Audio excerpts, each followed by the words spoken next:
put it up there on the big TV? I don't shoot. That's what I forgot to grab. I don't know where that remote is. There's a remote right here, but I obviously don't know what that is. Is it like a Roku remote? No.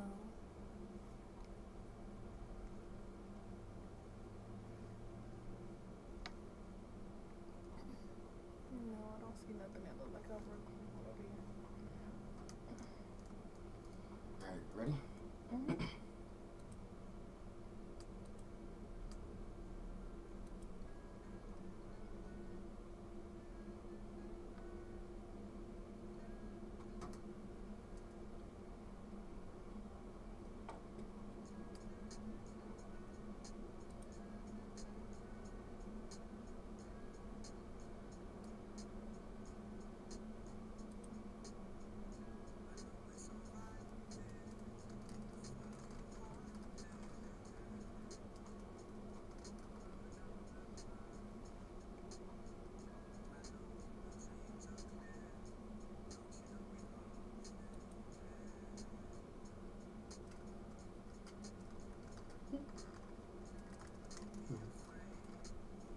I just love this song.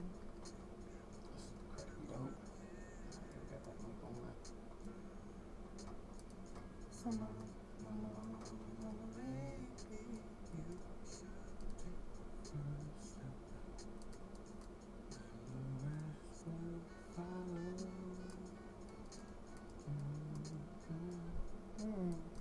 To get a Tom Misch and Masego. That would be dope, right? But I mean, like, would you need Masego on that? I mean, because I feel of like the fact that Tom Misch played multiple instruments. Yeah, but I mean, but so does Masego. So it's like, and that's the thing. They're both like talented musicians. So it was kind of like, what I know. Yeah, so like I mean they're both talented musicians, so it's like I don't feel like you can go wrong with that combination for real. I don't think so either, because Masego on What this. up though, y'all? Make sure y'all tune in, get in on the website to listen to what I'm playing right now. We got a dope ass interview. You already know I have this lovely young lady as my co-host. Say what up. So yeah, make sure y'all check that out, man.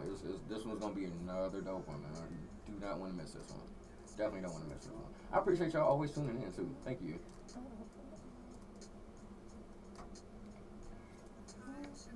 But yeah, like I said, I don't think you can go wrong with a Masego Tom Misch combination. Like, I definitely you can. it's certain artists I feel like they would do well like together just because of their musical like brain stuff. You know what I'm saying? But I wonder what they look like together though. You know what I'm saying? Mm-hmm. Like I feel like both of them have beautiful creative directions. So do you think like? But it's like could it actually kind of like mesh like that? Not even would it mesh, but like what could it lend into? You understand what I'm saying? Like, is it gonna be something new? Cause Masego say what trap house jazz. So mix that with. I feel like Tom Misch have like a special What up, niche Ryan? almost, and it's just different. It just hit different. I don't know. But I would love to experience that and see what that hit for. Yeah, that shit would be fire.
I feel like you can't go wrong with Smino and Raven Lenae.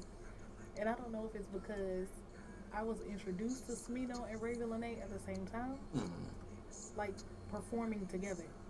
Mm. So yeah, it's just like, come on now, listen, listen.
Hey, you talk about the remote. Mm-hmm. I have to be over there somewhere.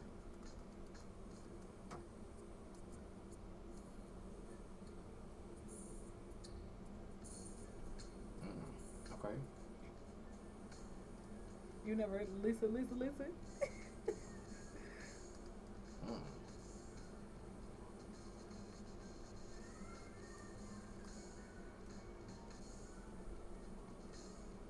All right, 20 seconds.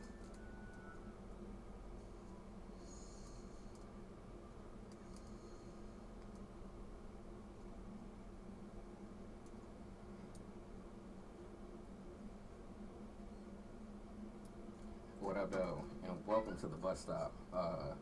We started off with some vibes tonight. We started off with Follow by Tom Mish, and that was followed by MF Rude. That's Smino and Ray Lene. Welcome to the bus stop. I am your host, a bus driver. I have a very special guest host with me once again, the lovely, the talented Muse. What up, though? How you doing? I'm good. How you feeling, Buzz? I'm great. It's always a good day, you know, to be in the studio. It's even better to be in the studio with you, so that's incredibly dope. But this is going to be another dope ass show. And I'm saying that now just because of the interview that we have today. Of course, you know, we gassing up the bus. You know, already know how I do. Premium petrol only. And taking that trip up to Detroit to holler at my homeboy Joshua Smith. Man, this dude is a rapper, teacher. I'm sorry, let me go. Teacher, rapper. Like he's done some mentoring, like just all around, just dope cat. You know what I'm saying? So we don't get a chance to talk to him. You know, get his you already know how to do. Get the little musical taste. You know, and let y'all know, you know, kind of about him and what he does. So make sure y'all stay on the ride. You know what I'm saying? This is definitely going to be an incredibly dope show. I'm super excited for this one. But once again, you know, this is the bus stop. I am the bus driver. Y'all on my bus. I feel like if you all have been here before, y'all know the rules. If you haven't been here before, y'all about to learn the rules. If you smoking, don't leave your guts on my floor. Don't do that. And if you drinking it, don't spill your shit on my seats. If you do, sweep that shit up, wipe that shit up, and we be all good. Can we do that, y'all? I think we can do that. All right, so cool. So what we gonna do? And this is what I love about having a co-host. You know, really just anybody in the studio with me is always getting songs for suggestions for songs and stuff like that. So what it's gonna be, it's gonna be another one of those back and forth shows. You know what I'm saying? Until we make our way. You know what I'm saying? Finally pull in up in Detroit. So it's gonna be a little bit from me, a little bit from you. We're gonna have a little discussion about these songs and all that goodness. So make sure y'all stay tuned in for that. So what I'm gonna hit y'all with next is I feel like one of my favorite like drum parts in the song. And it's definitely one of your favorites. It is. It's absolutely one of my favorites. And once again, if y'all haven't been here before, y'all gonna be hearing that shit all night long. So just be ready for that. But this is "You Got Me." I remember watching this video for the first time, sitting in my family room, and I was like, "Yo, like that drum part by Questlove." I'm like, yeah, I could do that. You know what I'm saying? I didn't feel like, I couldn't, but I just thought it was incredibly dope, man. It was incredibly, it's a dope song by a dope group, with a feature by a dope ass artist. So y'all definitely check this out. I don't know if y'all haven't heard this before. I don't know, you must have been living under a rock, but this is The Roots, "You Got Me."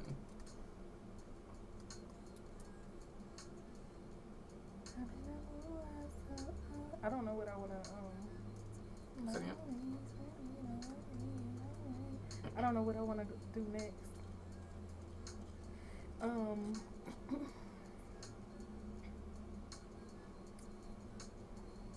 Did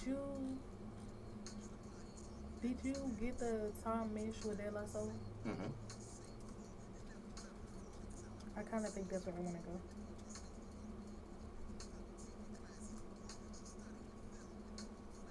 All right, I'm about to play it. Like, it's not gonna play it on air, but you get what I'm trying to make sure.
You good? Mm-hmm. I still had the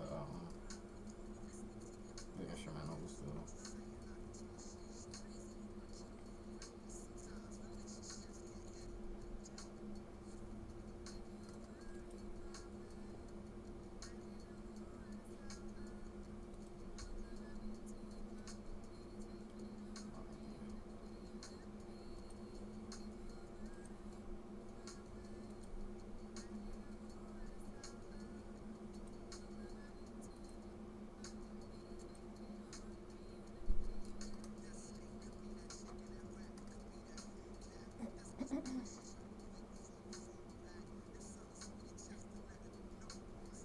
You sound good on the mic. So I was popping a little bit. And I was a little loud.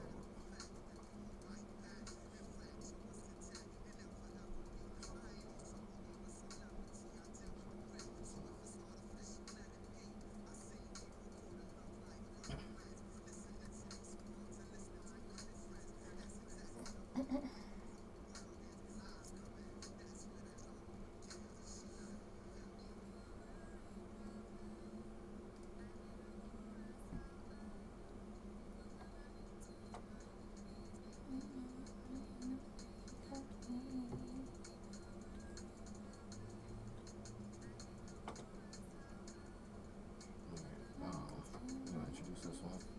You want to introduce this one? Yeah.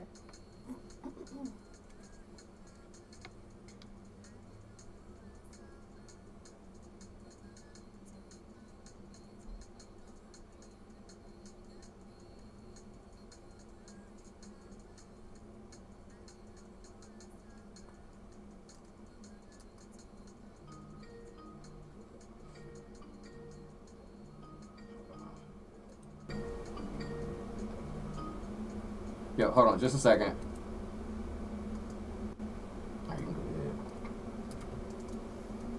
All right, and of course that was The Roots, You Got Me. Next up we have a track from Tom Misch, who is a UK singer-songwriter. If y'all don't know, definitely do your research. This track is called It Runs Through Me, featuring De La Soul. Check it out.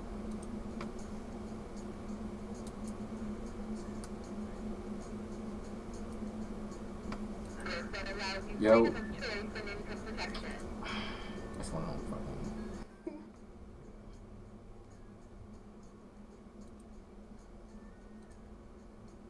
That's so weird.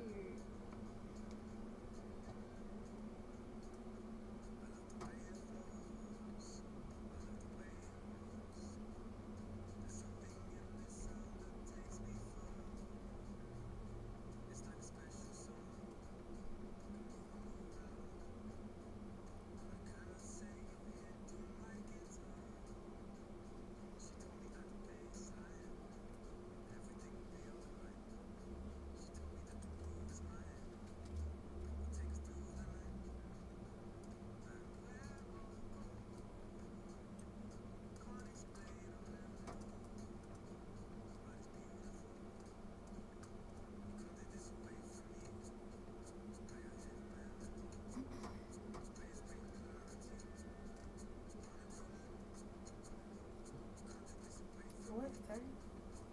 How you feeling? Good. Cool. Oh, okay, foreign exchange.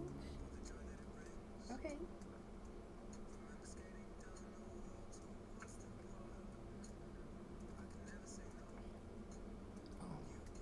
Can you still water thing? Mm-hmm. Or do you just want salmon water? But you want cold water. Thank you. Wait, you say you have to push down on a little thing? Like up here? So towards the bottom, like pushing it. Right here? If that makes sense. Like on where it's the little blue thing? Yeah. Okay.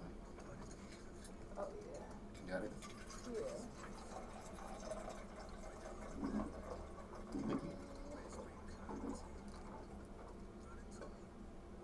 I didn't put that much in there. You want a lot?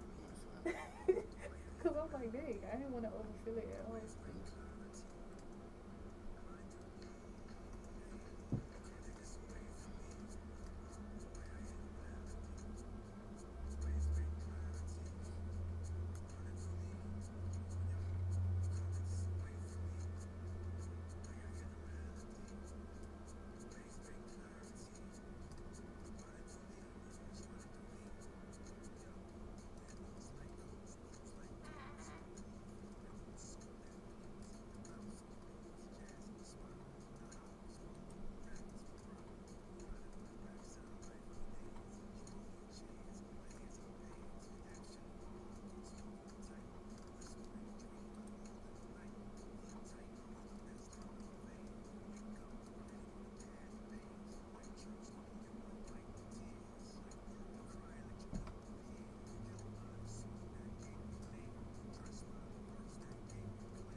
And that was It Runs Through Me, Tom Misch featuring De La Soul.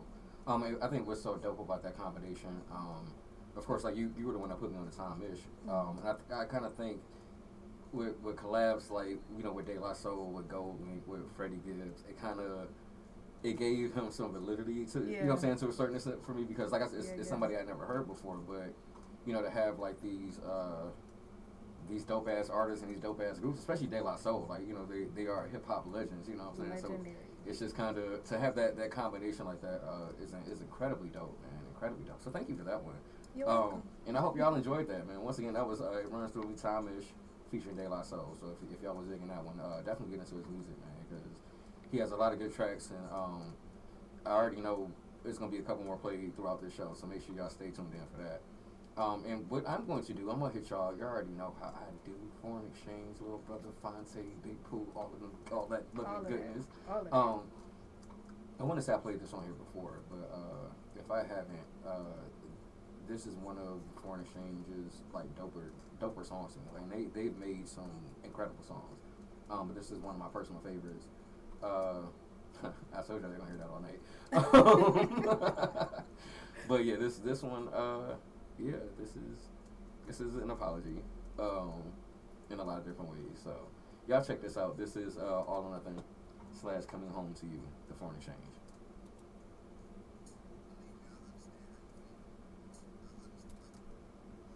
Stress me out. I think next I'll roll into photosynthesis. Alright. I think.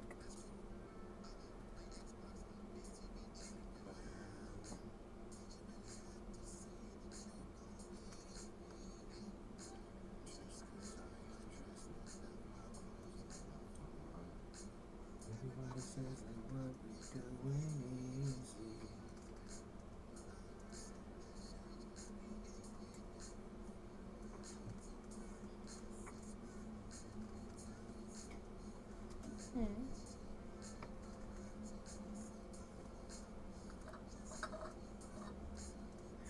I don't know what that face means, sir. I don't know what that means.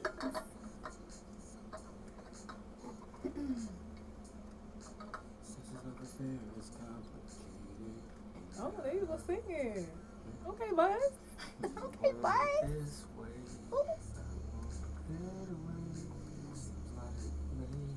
He said, I had to take the little headphone up. I like that about you. Bodies are out so fire, brighter than the morning sun. Oh, please listen to me. This is definitely one of my favorite Foreign Exchange songs. All or nothing. Tell you something.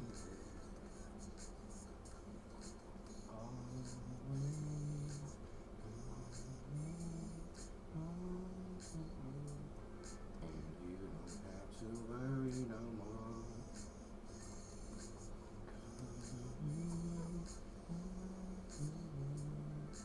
Just wanna let you know.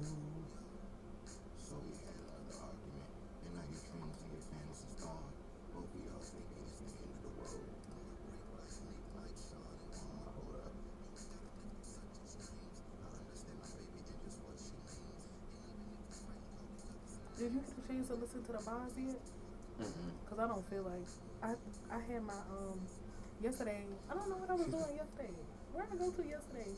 Somewhere I went yesterday, and I said to myself, "Let me go ahead and play my." Your brother's yesterday? Yesterday was Christmas. Damn. Yeah. So I think on my way home, I was like, I always play the same playlist. So I went ahead and just shuffled my library, and it was Boz and Galimatias. I don't even remember the name of the song, but I know the name of it is in brackets. But it was fire. Like, I feel like I need to actually sit and listen to the whole album. Cause hold on, sorry. Okay. Don't tell me I don't. Man, don't tell me I don't do this shit. Cool.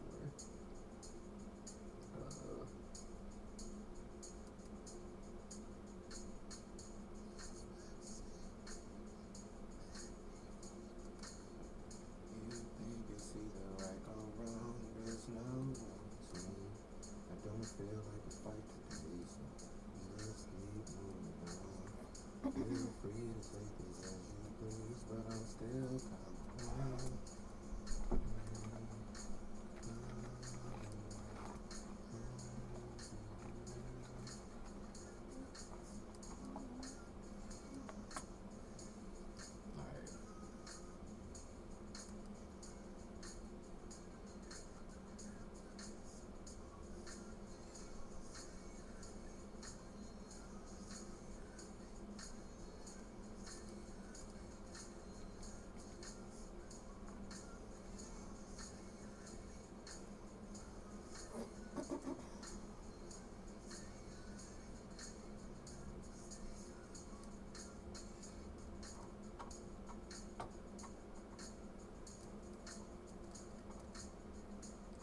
Don't have to be so all or nothing.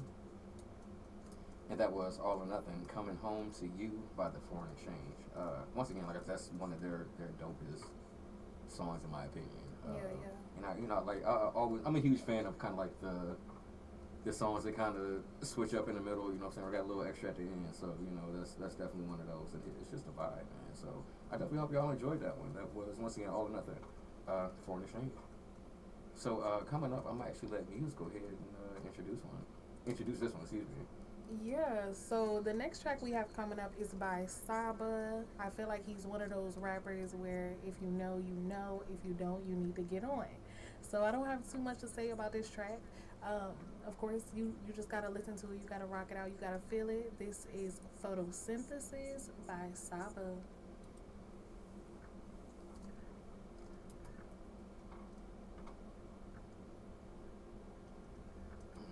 Where do we want to go next? Where do we want to go next? I feel like I'm gonna have to go into Ace.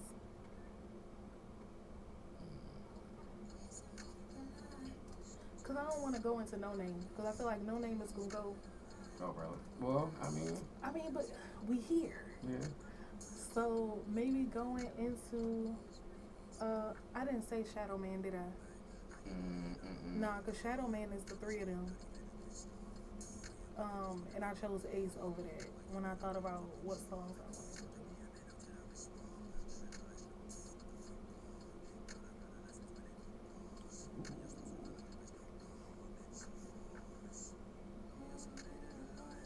Damn, I don't know, girl. Oh. What? Let me see. I gotta. I don't want to do that though. Nah, not yet. You don't want to go into it yet? We ain't gonna do Lil Sims quite yet. Yeah, because whenever you go Lil Sims, I'm going by the artist. Okay. I might save that for this. Yeah, we gonna see. Yeah, I think I'm gonna do Pardon Me next.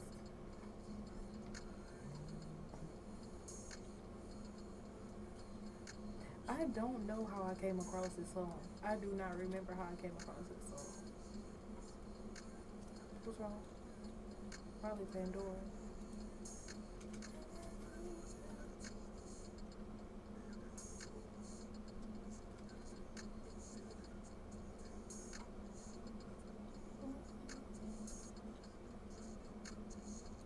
That's why I couldn't find it.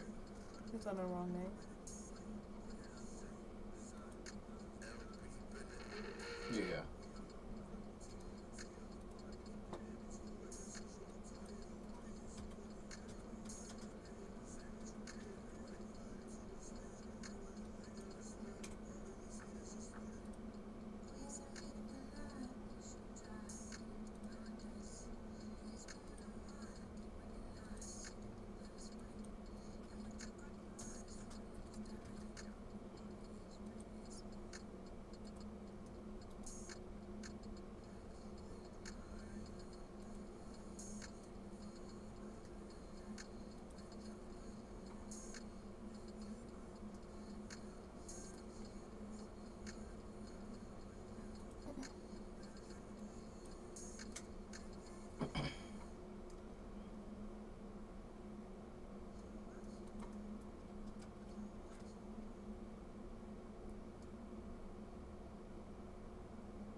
was Photosynthesis by Saba featuring Jane Doe. all right, Jane Doe. I hope y'all enjoyed that one. That's incredibly dope, man. Like Saba is another one of them artists I kind of feel like it's If kind of you know. right, yeah, and that's I love those, man. I definitely love those. Definitely love those. So yeah, as y'all can tell, like I said, we kind of going back and forth. We got a little vibe going, a little groove going. And I'm gonna see what else I can come up with for real. Like I feel like I have so much music. Like sometimes I don't kind of know what to do. But actually, I'm gonna go ahead and go 15 minutes. Put the people on, bud. 15 minutes. So this is kind of going to lead into. Well, it's a couple artists I'm gonna throw in here. It's gonna kind of lead into our guest for today. So I feel like the next couple songs that I play it's gonna be Detroit artists. You know what I'm saying? I know you got your picks, but it's definitely gonna be some Detroit artists because, like I said, man, I'm gonna head back to the crib one time. You know what I'm saying? And to chop it up with my mans, and I'm looking forward to this. So I'm gonna hit y'all with this joint. This is 15 minutes. Clear Soul Forces. Once again, a group from the D. What up, though? Shout out to 313. Everybody stand up out this bitch. What up, though? So yeah, we're gonna hit y'all with this joint. 15 minutes. Clear Soul Forces. This is the Bus Stop, and I am your host, Bus Driver.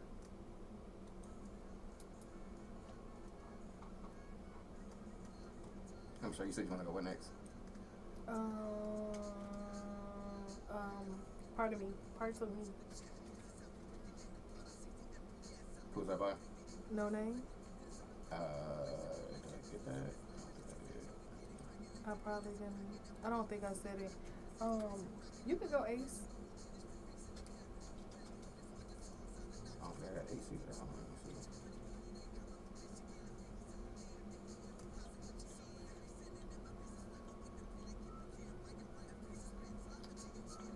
I might not have told you.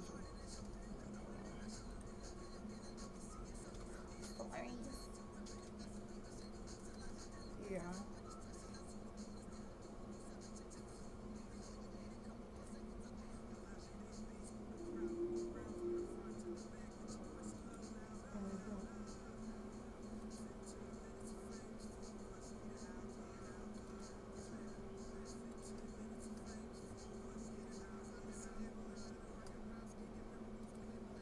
You said Ace and what else?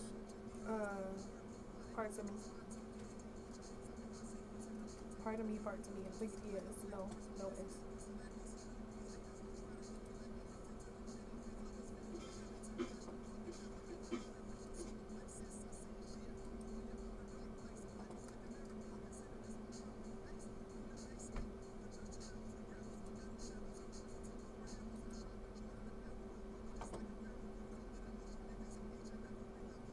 I don't think I ever heard this song before. I never heard this before. I did download it. You did?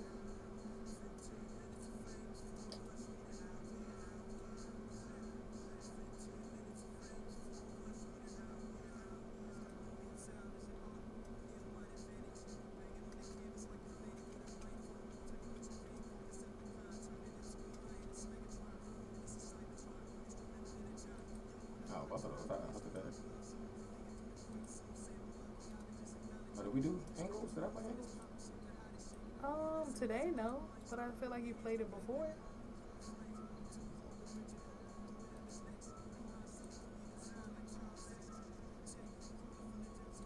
It's me saying like you played it before, like I listened to all of your shows, and then I realized I do listen to all of your shows. Oh my god. I'm a fan. You already know what I'm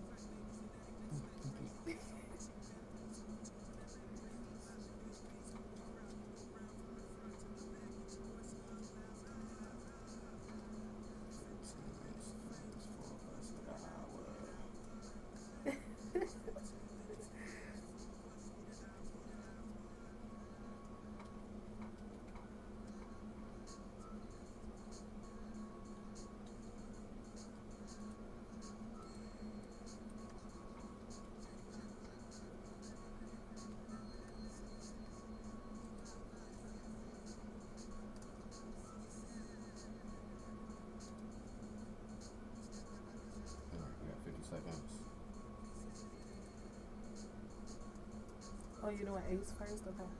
Yeah. Or did you want to do? We could do Ace.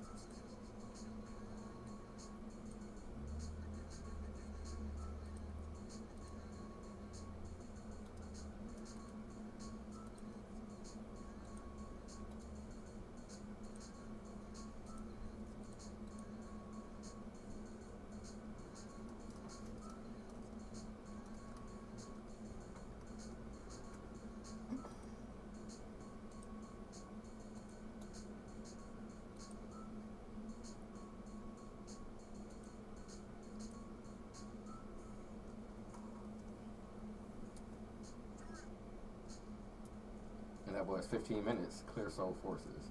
Once again from the D. What up, though? And like I said, the next couple ones are gonna be some Detroit artists. So y'all definitely stay tuned in for that. So I'm gonna let Muse go ahead and introduce this next joint. Take it away, Muse. So of course we gonna let Bus do his Detroit 313 thing. On this side of things, we gonna switch it up just a little bit. So of course we done already came in on some Smino. You heard MF Groove and another track I think, but we definitely had tuned into that Saba 2 songs ago with Photosynthesis. The next track we have coming up is No Name. If you know, you know. She's one of those. Featuring Smino and Saba. And if you do know, you also know they formed a trio called Ghetto Sage. If you tuned into No Name's Tiny Desk here recently, she did tease new music. So with that, we're going to hold on to the old tracks. So here is Ace, is No Name featuring Smino and Saba. Check this out. It's just the way it come in so smooth like that. I like that. And you can never go wrong with Smino vocals. Cause what he say? I don't know about that.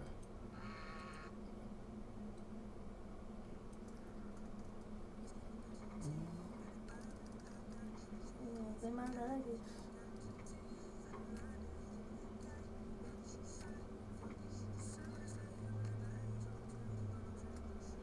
What did you say?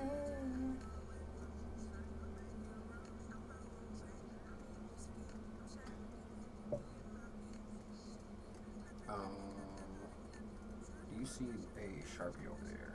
This one?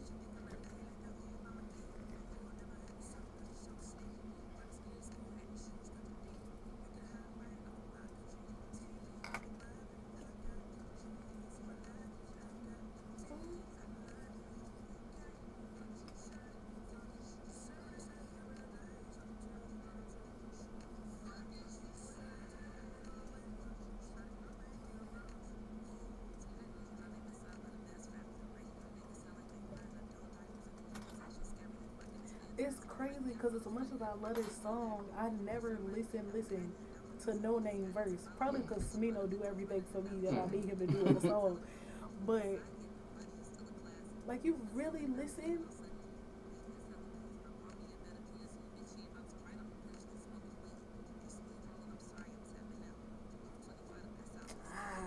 But I also understand what Cole said. But we not gonna get into it.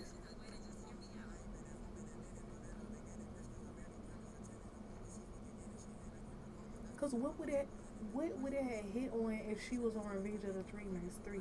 Oh, that shit would have been different. Cause you had Smino and Saba in the sessions apparently, in some capacity. But was she not there? Why was she not there? That was what, Sacrifices? Both of them was on Sacrifices, yeah. Okay. You might have to let that one rock too. I'll do it. I'm good for that after this. What time is it? I gotta keep you on time. 5:40. You should be calling around like 6:10, 6:15.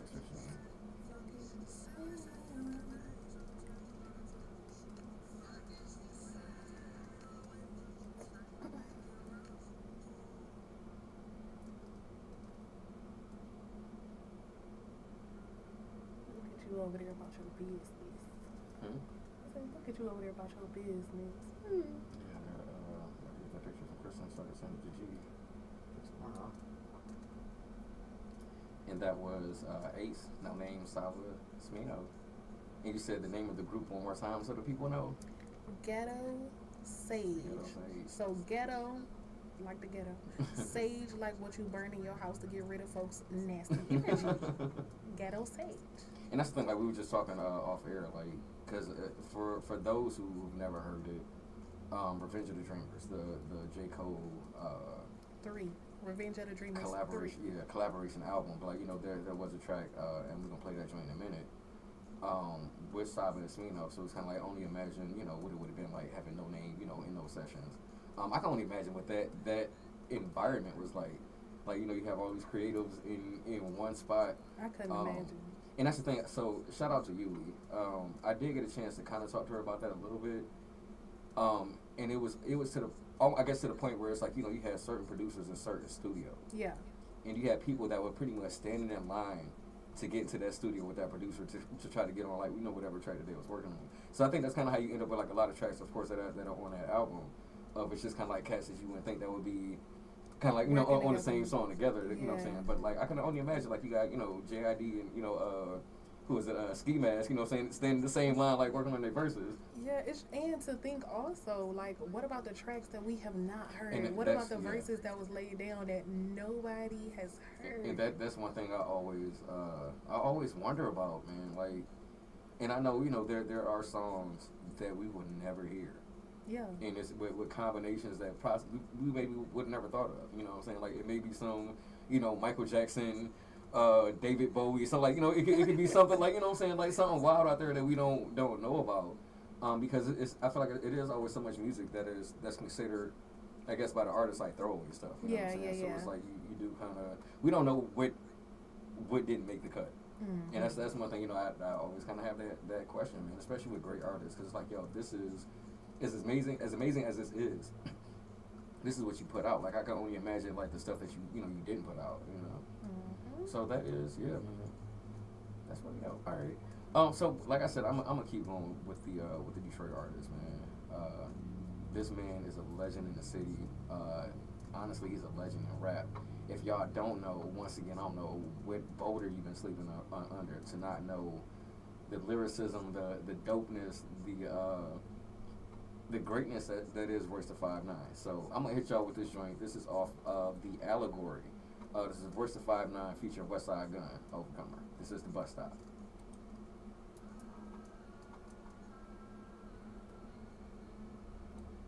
Wait, what we say? Sacrifices?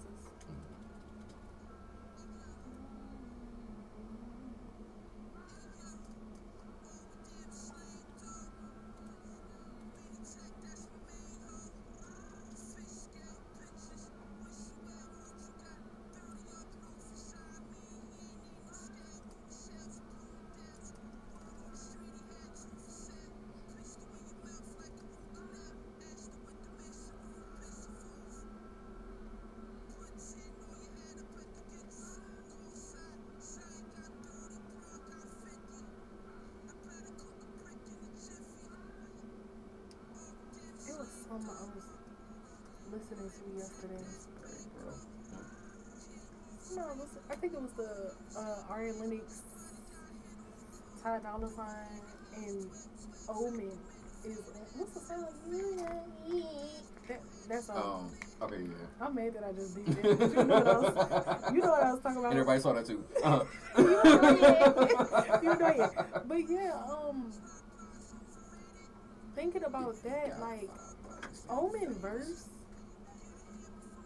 I don't know if I've just been listening to music that I've been listening to with a different set of ears, but I feel like I've been listening with a different set of ears. And Omen verse just, I don't know, it hit different. I like it hit different. Kai's verse on Backseat. Like, it took me a minute to kind of catch that one, you know what I'm saying? Yes. So I heard you only work from 6 to 9 when I get off at 8. I'm like, oh, well played, sir. Like, for me, even think about that song, the crazy thing for me and my exposure to Backseat, I was looking for music by SZA. And SZA had a song that was on the Insecure soundtrack. I don't remember what season, but it was on the Insecure soundtrack. And with that, I'm just like, oh, okay, so that song was on there, and I listened to it, and I loved it, and I think that was my personal introduction to Ari Lennox. So technically by way of SZA, technically. But that song, when I found it, it was in my rotation. Okay? You hear me? In my rotation. I'm pretty sure Backseat was on one of my top played in Apple Music. It had to be in Spotify. I heard Backwood for the first time. But we know and that's I was one of your like, favorites. Yo. We know it's one of your favorites. Like the song was sexy, and it's like I was like, ooh, okay, what is this? Who is this? I feel like everything and where can I get more? Lennox, I feel like most of everything that Ari Lennox touched have some sex to it, and I love that. Even New Apartment. Even New Apartment. Yeah. She said, "I'm gonna put my hoo-ha in the sky, cause ain't nobody here to judge my life." You thought it was a bar. But yeah. I see what you did there. But yeah. It's just me thinking back to R&B only. And I'm like, bro, y'all talking about DC R&B. You can tell me that they were about to break Ari out. I was like, come on. I would have cried.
That was Overcomer, Royce the 5'9" featuring Westside Gunn. And I can tell you, and I know you don't know a whole lot about rap because you don't be listening to rap like that, and that's cool. Don't do me like that.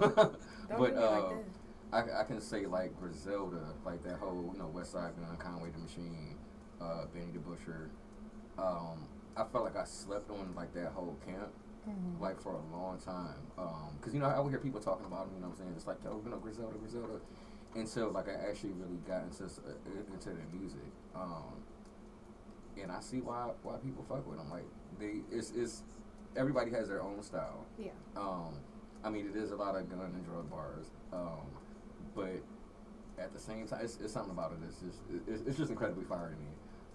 So yeah, shout out to Ray, shout out to Griselda, Westside Gunn, all of them.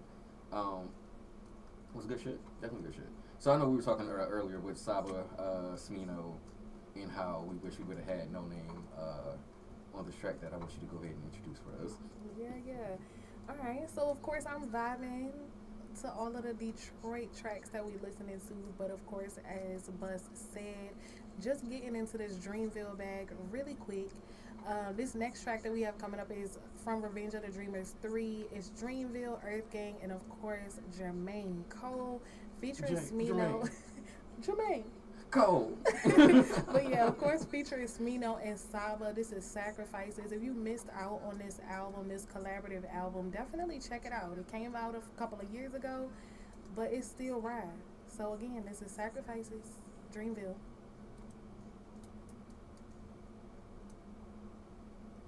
It was a Jermaine.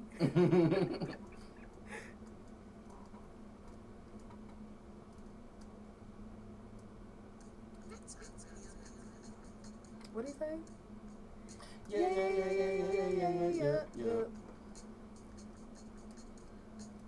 I'm sorry, one more time. Please.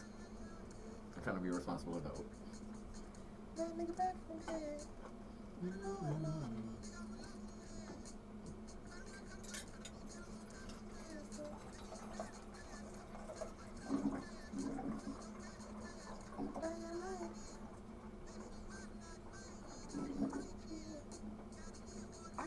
I'm putting a whole lot of water in here. Thank you.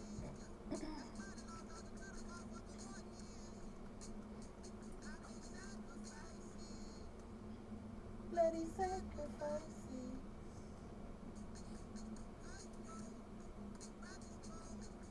I suppose.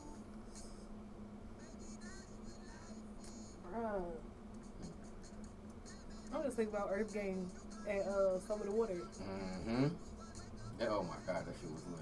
Damn, That energy and the fact that we could have got closer. Yeah.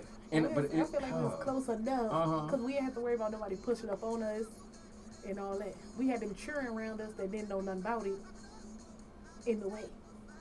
Ray Sherman. Yeah. I was looking at that video the other day and I was like, yo, I wouldn't necessarily, it's not like I'm, oh yeah, let me go see Ray Sherman in concert. But the fact them that you niggas did was fucking and dope. their energy, man. That was it, yeah. That was. I bought my gifts to Atlanta. I'm Atlanta Claus. Sweet. Sweet. I cannot.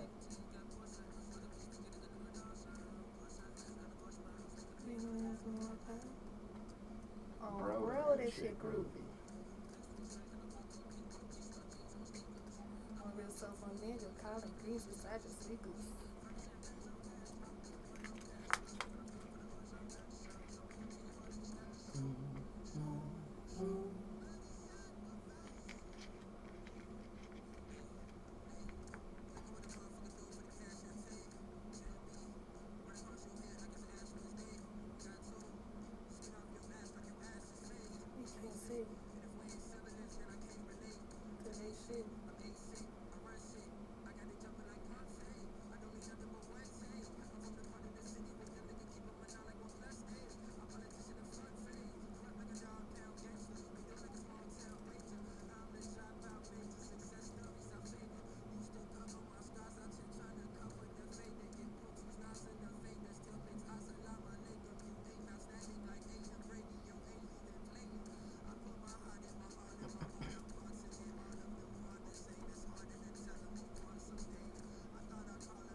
What?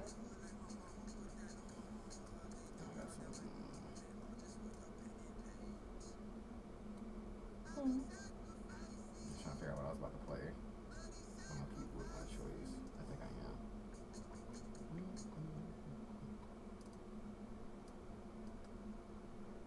am. It's still whenever I hear J. Cole come in or something with his vocals, and that thing make me want to cry every time.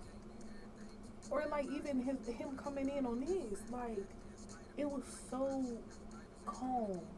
Not to say that J. Cole come in on no turn up, I'm hollering at the, screaming at the top of my lungs, but it's still it's a different energy, like it's different so vibe kind of coming in. Yeah. Mm-hmm. This like when I describe to you how I feel like like how I view your show and how I think about the way that you just do what you do. Like I feel like it's right here. You know what I'm saying? I gotta give you your flowers every now and then. But of course, like that's what it is. Like it just come in and it's like even if you're not a rap fan, even if you're not a Cole fan, come on. Like what are you doing to say that this verse don't do something to you? Yeah. And then hugging the block. Hugging the block. Okay, hugging the block. Oh dang, come on. He has something to say.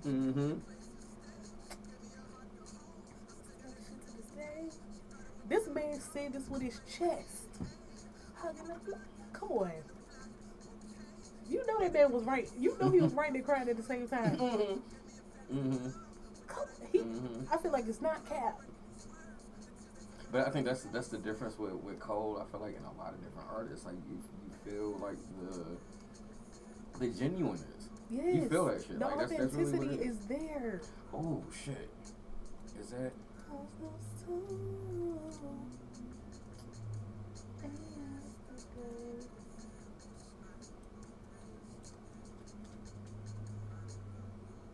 Yes, sir. Okay, I do got it. I'm switching it. I'm I'm gonna come back. But think about even saying that though. Like, yeah. Yeah. Yeah. It's 5:55. I'm gonna do one more and then we're gonna go to commercial. And hopefully around that time, I mean, we might have to play like one or two more songs, maybe. Gotcha. And we should be calling in.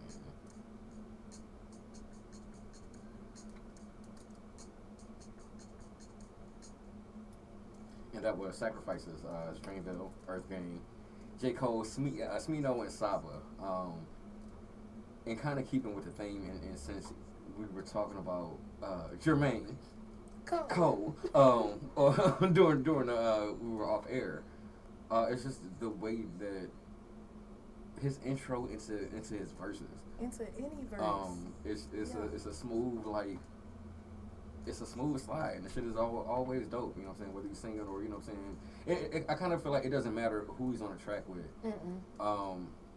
He's gonna watch whoever he's on the track with, and it's kind of unfortunate. It's fortunate and unfortunate for the artist, because it's like, yo, you know, I got a J. Cole feature, but at the same time, like, J. Cole makes me, you know, want to reconsider if I want to rap or not. You know what I'm saying? When he's on the track, so that is what he does, man. And keep, like I said, keeping in that same vein.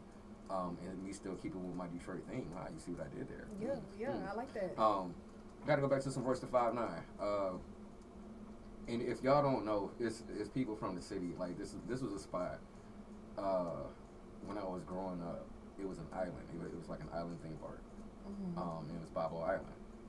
So of course, in order to get onto the island, we had to take the Bablo boat. And it was all sorts of crazy shit that would go on between the boat and the island. But that is one of those childhood memories that I have, is, you know, being on that Bablo boat. That's where I played the Simpsons arcade game for the first time, because, you know, they had like a little arcade, you know, little in there and everything. On the boat? It was on the boat. But that's the first time I remember playing that Simpsons game. So, yeah, that is, if people who grew up in my generation that are from Detroit, I know y'all remember this. Remember that spot. So I'm gonna hit y'all with this joint. This is Royce da 5'9" featuring J. Cole, Bablo Boat. This is The Bus Stop, and I'm your host, Bus Rapper. What up,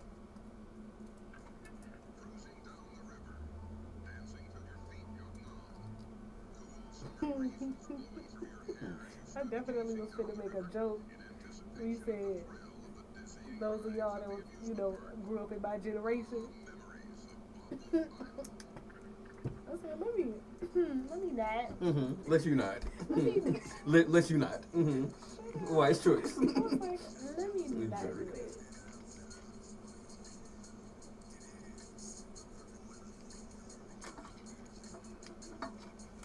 I always used to hear about Belle Isle. I mean, Belle Isle is still there. Belle Isle has changed. Like, it changed the last time I was there. Yeah, a lot like, of people say you gotta pay to get on now. It's just weird. Like, and then it's a lot of white people. Yeah. That I didn't expect when I went. Like, it definitely caught me over guard. All right, what you want next? What I even got? Cause I mean, you. Oh, let me see. Oh, we could go into Haagen-Dazs, I think.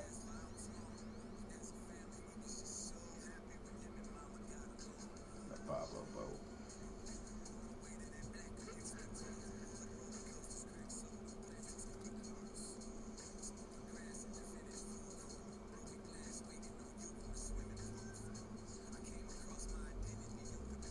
Excuse me. Wait, so the Bablo boat was like a tender boat, sorta like? No, it was a big boat. Like, I mean, bigger than like a ferry. Boat. Yeah. But it had stuff to do on it. Like it was a whole arcade, or just? I mean, I'm pretty sure it was a decent amount of games in there. It's me being curious. I mean, that's like, of course, because I was like, a kid. maybe like 5 or 6, if that old. You heard how Cole came in. What we just say? Oh my God. It's like cat. Have I heard this before? I'm pretty sure I played it before. Have I listened? Apparently not. It's something about what J. Cole sing, rap, whatever you want to call that, because I don't even consider what Gia do Mm-hmm. Cause you ain't sing.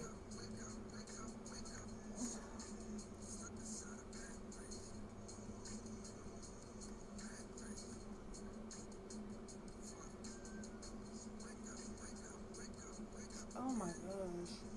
Why I love it so bad. I love it so bad. Oh my. You're welcome.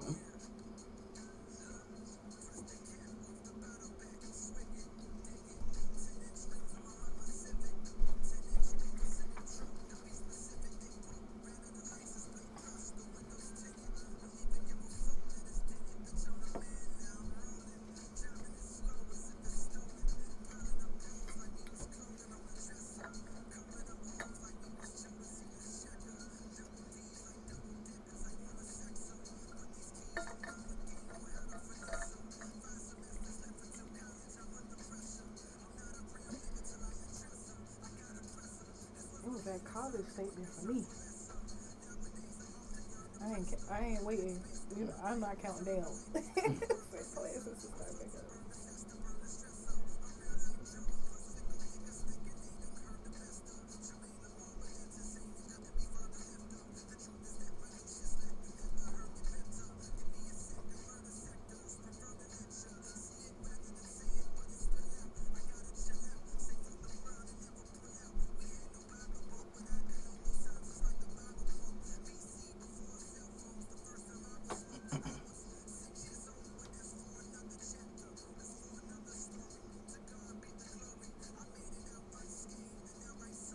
Come on.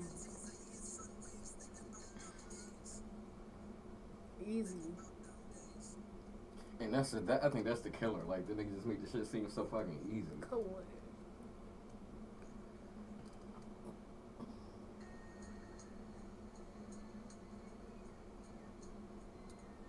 And that was Pablo Royce the 5'9" featuring J. Cole.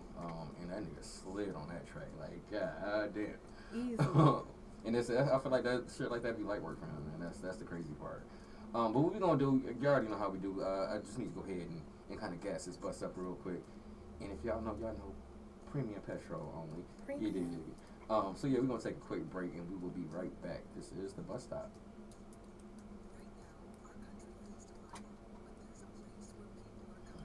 Sage next.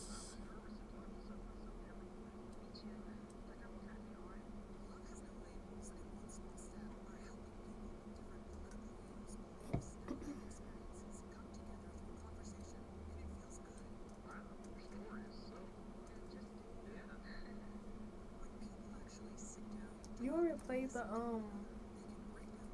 I think I asked you this already. The black. It's not Black Fruit Project. Is that what it is? What it is? Straight Fruit Project. Straight. Yes. Ooh. I mean, I'm look. not having the Strange Fruit Project.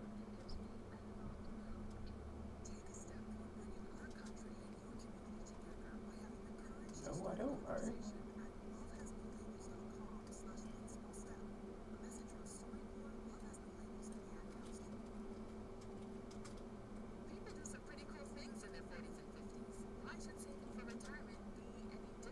I think what songs? I'm trying to think. All the Way is the one that I instantly go to, and then there's one featuring Erykah Badu that I had sent to you.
commercial that say, "Whenever get your talking."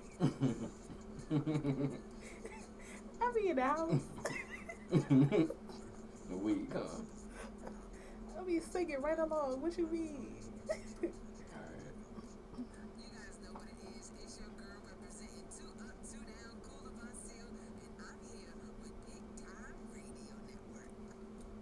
And we are back, y'all. This is the bus stop. I am your host, bus driver. Still in the building, still on this bus, on this ride to Detroit to go holler at my man Joshua Smith. I have my special, very, very special co-host, co-driver. She gonna have to take over the wheel for a minute because I'm ready to take a nap. Muse, what up, though? What's up? What's up? What's up? Chilling. Definitely glad to have you here. Definitely glad to have y'all here on this ride with us, man. So what we're gonna do? We're gonna keep going with this music. Like I said, we almost to the crib. To talk to the homie that we have him on, in about 10 minutes or so. So y'all make sure y'all stay tuned in for that. But we definitely gonna hit y'all with a couple more joints. And what I'm gonna do, I'm gonna let Muse go ahead and introduce the song for you. I kind of feel like this is what we've been leading up to, you know, with your choices. So yeah. So this is what we have been leading up to. I don't know what put me in this mood this week, but of course this is where we are. The next track we have coming up is Haagen-Dazs by Ghetto Sage, which of course earlier I mentioned is the combination of Noname, Smino, and Saba. If you didn't know, now you know. Get on. Here's Haagen-Dazs, Ghetto Sage.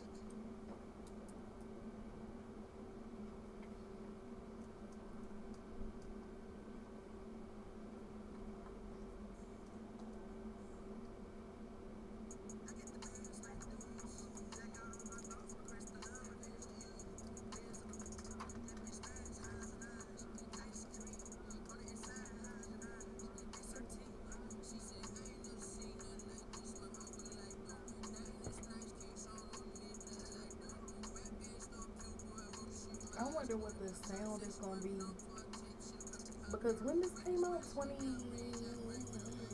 I don't remember when this came out. I don't remember what year this came out. I feel like it hit during the panoramic.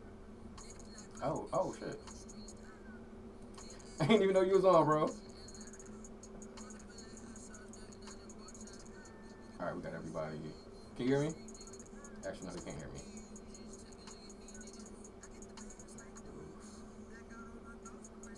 Can you hear me?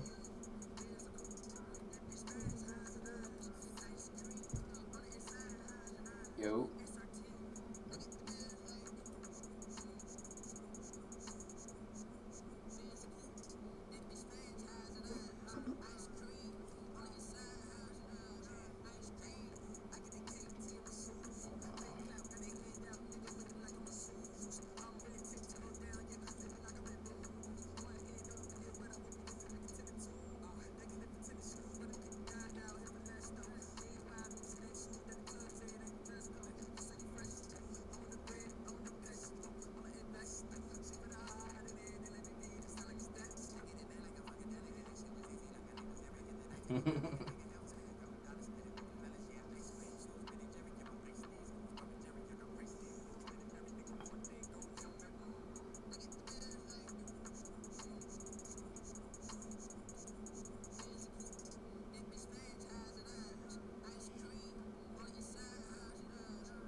Yo, can you hear me? Yo.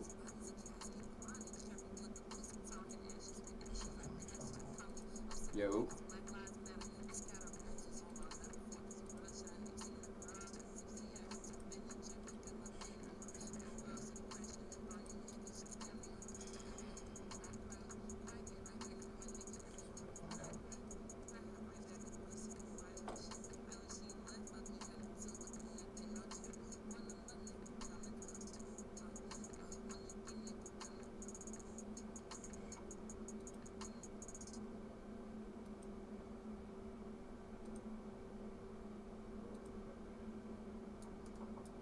And that was Haagen-Dazs, Ghetto Sage. So having a little bit of technical difficulty, but we're about to get this straight. We do have the homie Joshua on the line. If y'all can give me just a moment. Can you hear me? Can you hear me? All right, hold on. We're gonna have to get this straight. If y'all give me just a moment, what I'm gonna do is go ahead and rock another joint. And once again, keeping with that Detroit thing, this is "Keep You Moving" Saxville featuring Street Justice.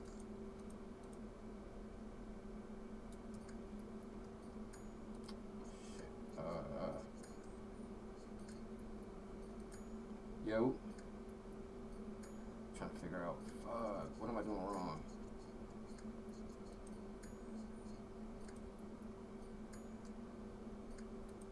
Oh, that's not it. Nope, it's showing on the screen. Yo, there's something I'm not doing right.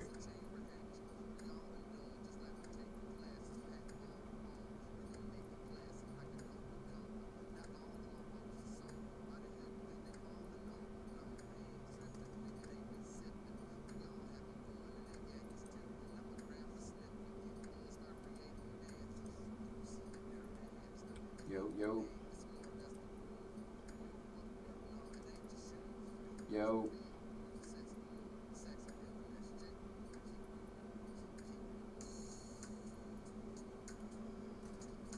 Fuck, I thought I had this right.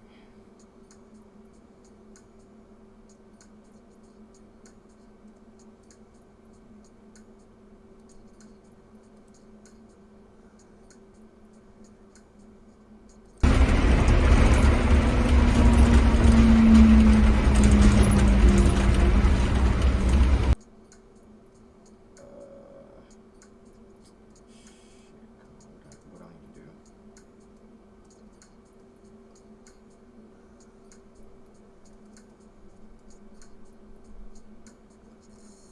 Yo, can hold on.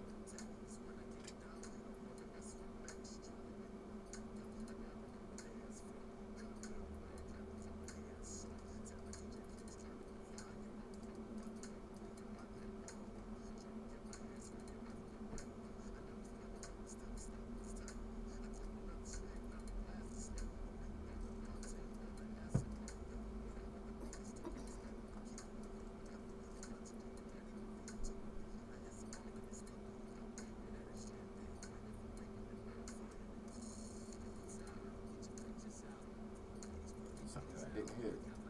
But I just fucking painted.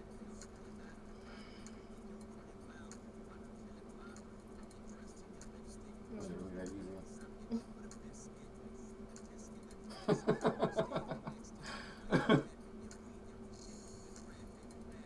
Can you hear me?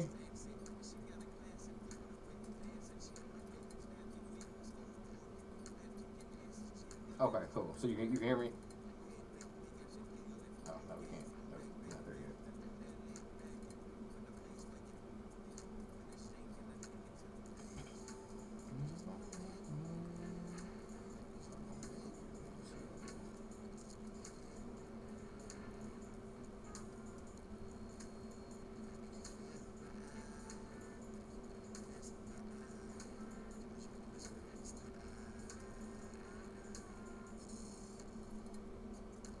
Got 22 seconds. Shit. So we're gonna have to talk for a second. Okay, that's cool.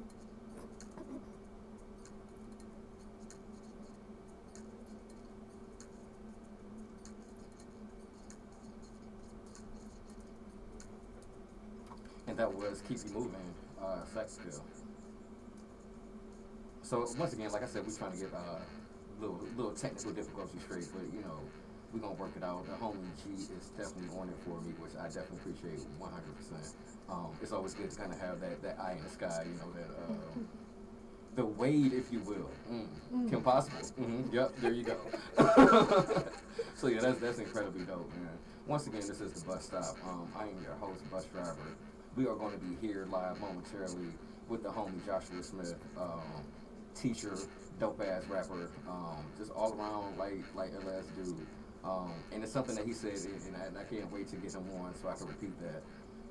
But I've seen a lot of people from Detroit, especially, but like people that I went to school with, you know what I'm saying, people that I kind of grew up around, go on to do incredible things. You know what I'm saying? Like, I gotta, I mean, thank you, I appreciate that, thank you. But you know, like I mean, people who have gone into politics who become doctors, you know, lawyers, dentists, professors, you know, all of that, and it's just incredibly it's been incredibly dope to see, man. Like just you know, seeing people develop and grow up into whole ass adults. You know what I'm saying? Like it's an incredible thing to see. So I'm gonna go ahead and try this one more time and see if we can get him on. Can you hear me?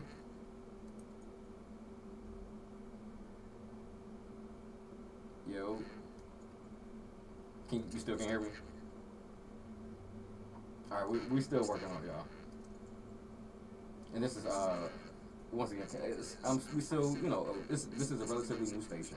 Um, this is a relatively new show, so you know of course we still working out the kinks and all that good shit. But I appreciate people being here to kind of see us grow, man. Just to see this network grow, to see this show grow. And to actually be around for some of the growing pains, because you know, like you have a lot of people that be there, you know, when everything is right, but you know, you have the people that are there when shit kind of goes haywire. So, excuse me. I appreciate y'all sticking around and just kind of rocking with me. Like I said, it's new, and but it also gives people like the gentleman that we're about to talk to an opportunity to talk their shit. You know what I'm saying? To talk about what it is that they do and the greatness that they have going on in their lives. So we love it.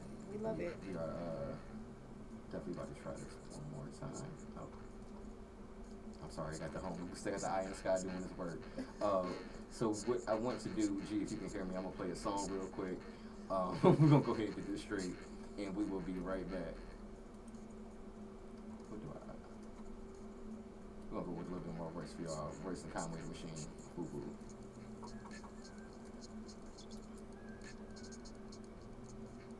All right, G, you got it.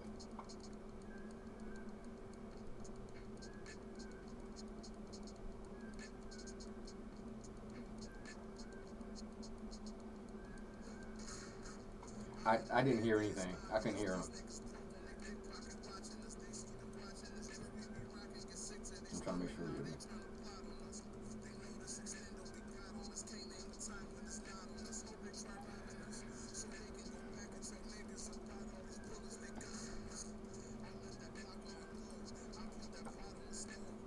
Can you hear me? Okay, all right, cool. Can you say something? Can you hear me? All right, there we go. All right, we good. All right, so I'm gonna rock this song and then we gonna come back. What's good, bro? How you been, man? I'm good, man. I'm chilling, man. It's good to see you, dog. It's been shit. It's been A a long lot. ass time, bro. It's been a while. Yes, sir. So everything been all right? Man, you know, a day at a time. All right, that's what's up. I definitely dig it. Definitely dig it. How about you? Everything's been great, man. Just been working on this radio show. I was doing variety shows for a minute, and kind of stumbled into the radio for real. And I've been kind of rocking for last couple of months doing this, man. Just trying to get it to grow, because I've always wanted to do like a podcast type thing. So it's just kind of the way everything kind of worked out. It kind of fell into my lap, man. For real. I ain't gonna even hold you up, like, and I can say I'm a fan. That's one thing I do with my show, is that I have people who I'm a fan of. So thank you for being here. It's an honor for you to be on the show, dog. Like, I really appreciate it. Listen, man, we go way back. There's no way I was not gonna do this, especially when you reached out the way you did. Man, but you said yes though, so you know what I'm saying, that makes that's a big thing. You know what I'm saying, definitely a big thing. Yeah, I know I'm nobody famous. You know what I'm saying? If you got a vision, I definitely want to support it. Absolutely, and I wholeheartedly appreciate that, man. Definitely. Hold on just a second. All right. I think we are good. So we got about a minute and a half before we come back. Can you say something? Can you? Well, I'm gonna probably have to wait until I turn the mics back on. So, I can hear her. Okay, all right, cool. Well, Joshua, that's Muse, Joshua. Hey, Joshua. Nice to meet you. Nice to meet you too. Number 9.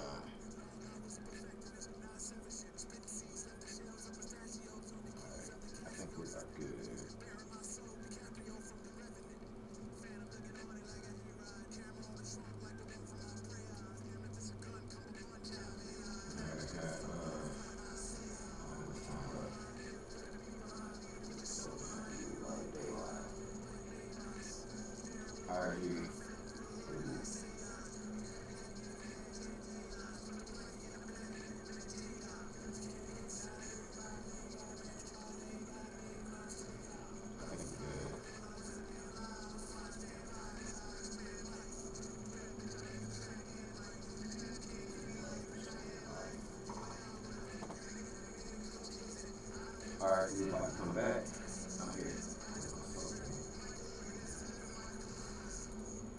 And we are back, y'all. This is Bus Stop once again.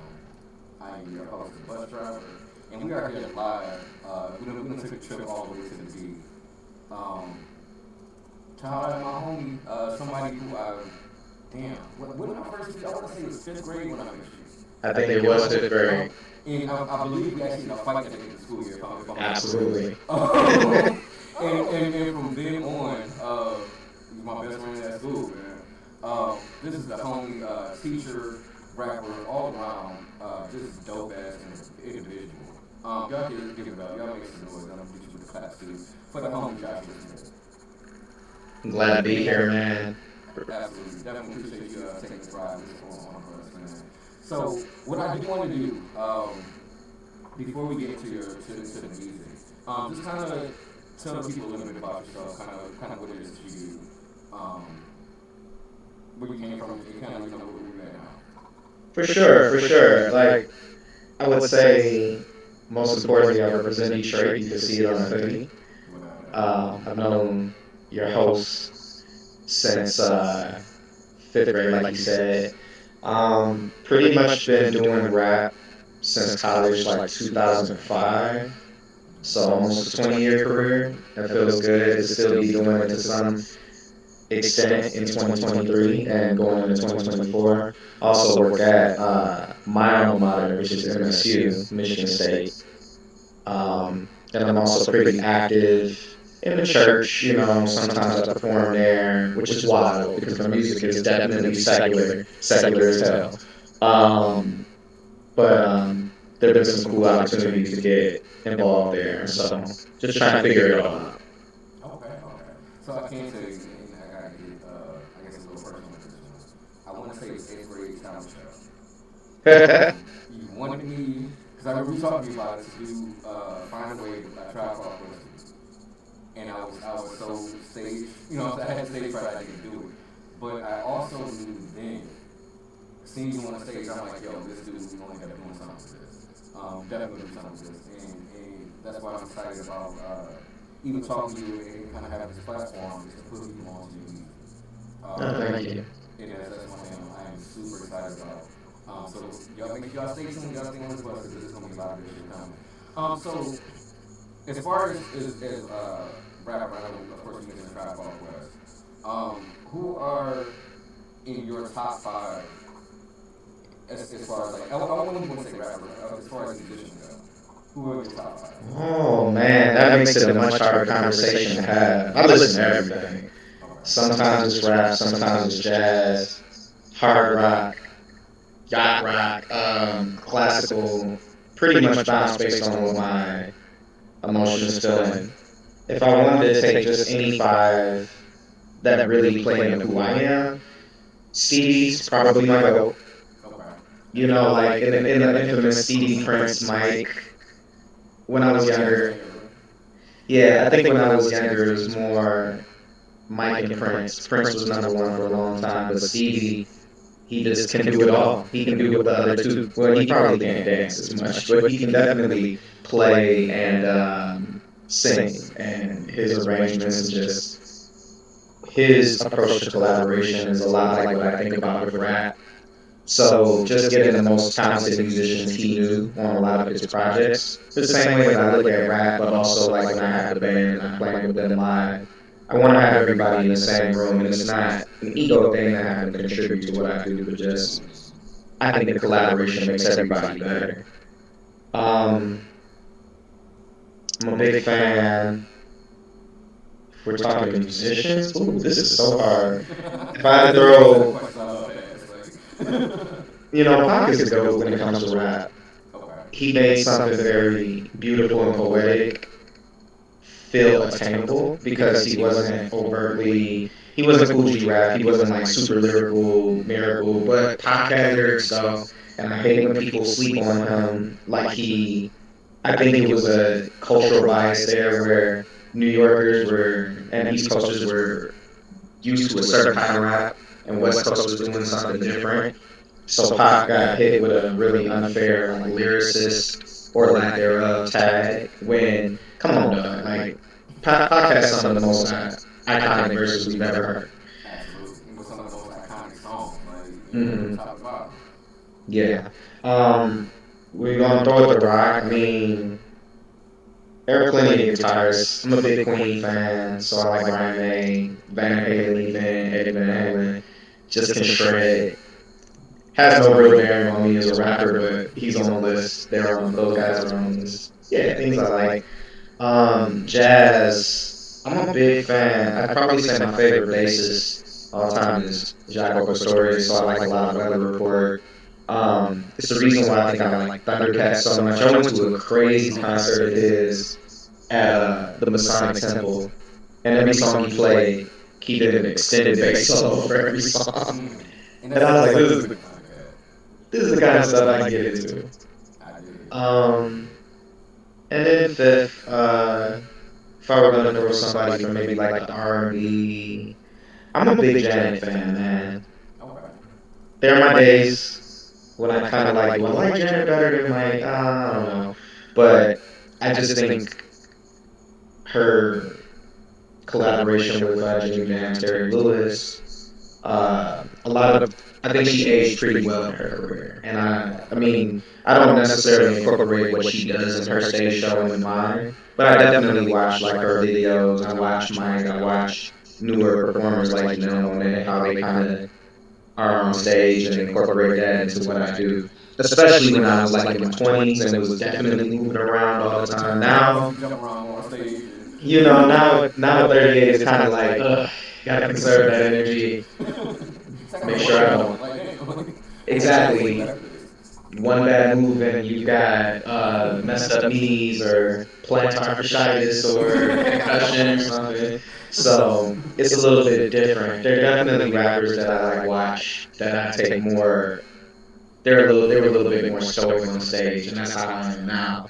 But in my prime, man, those were the guys that I used to watch everybody and say, well, rappers don't really move like Mike, but there's nothing that says you can't. That's So absolutely. that would be a very loose top five. I like that though. I love the diversity of it. You know, that's always because I'm a huge like music and art like personality. So Yeah. that's one thing I do always like that. Just kind of see where people are at. You know what I'm saying? Yeah, I appreciate it. We go all the way back to advanced orchestra, so Oh yes sir. Yup. Damn, it's the Bears class. God, man, Shout out to all man, the bass racks, and that was something that you posted earlier. From bass racks to the bus stop, and I'm like, yo, that was incredibly dope, man, because it does show the growth, man, like the progress of being 12, 13 years old to being grown ass man. By the way, congratulations on the recent marriage. That's incredible. Thank you. Congratulations. Congrats. But yeah, man, going from kids to family, man, like it's an incredibly dope journey. And I'm glad to see it. I'm proud of you. You know what I'm saying? I can absolutely say that. Absolutely say that. I appreciate it, man. We were knuckleheads as kids, so Sounds terrible. it's good to be on the other side of things. Yeah, it is. It definitely is. Shout out to the Cool Man. On the Wolfpack. Man. Shout out to Cool Man. It's funny because you can talk about those things now when you realize that through social media, everybody had a secret club or some secret ritual, and they all talk about it online. So you can be like, yeah, man, back in the day, we had this group, and we called ourselves Fluminense, and people would be like, word's kind of weird, but I understand the vibes. Yeah, right. It was something different. And since I got you here, anybody from bass listening, I feel like there's a time almost once a year where I think of the infamous not touchdown. And it hurts me every time that I didn't touch that fence, and then I had to really hustle for touchdown dance as I did not score a touchdown. There's I don't know what happened. It's like every year around this time, it just kind of hurts. Right? So shout out to y'all. and Legendary moment, though. That was a legendary not touchdown. Like, it was rough, man. You gotta understand, for those who are listening who have no context, so like back in the 90s, there was one of the Cowboys' Super Bowls where Leon Lett scoops up this fumble, and I think he was like a 60-yard return, but he spiked the ball at the 1 yard line, and so Dallas doesn't score any points. It was Buffalo. It was a touchback, right? So, I mean, I think we still won that game, even though you didn't necessarily get the touchdown. I hope so. I just remember how hurt I was because I'm like, I know I really scored touchdowns. I'm like, yes. Man.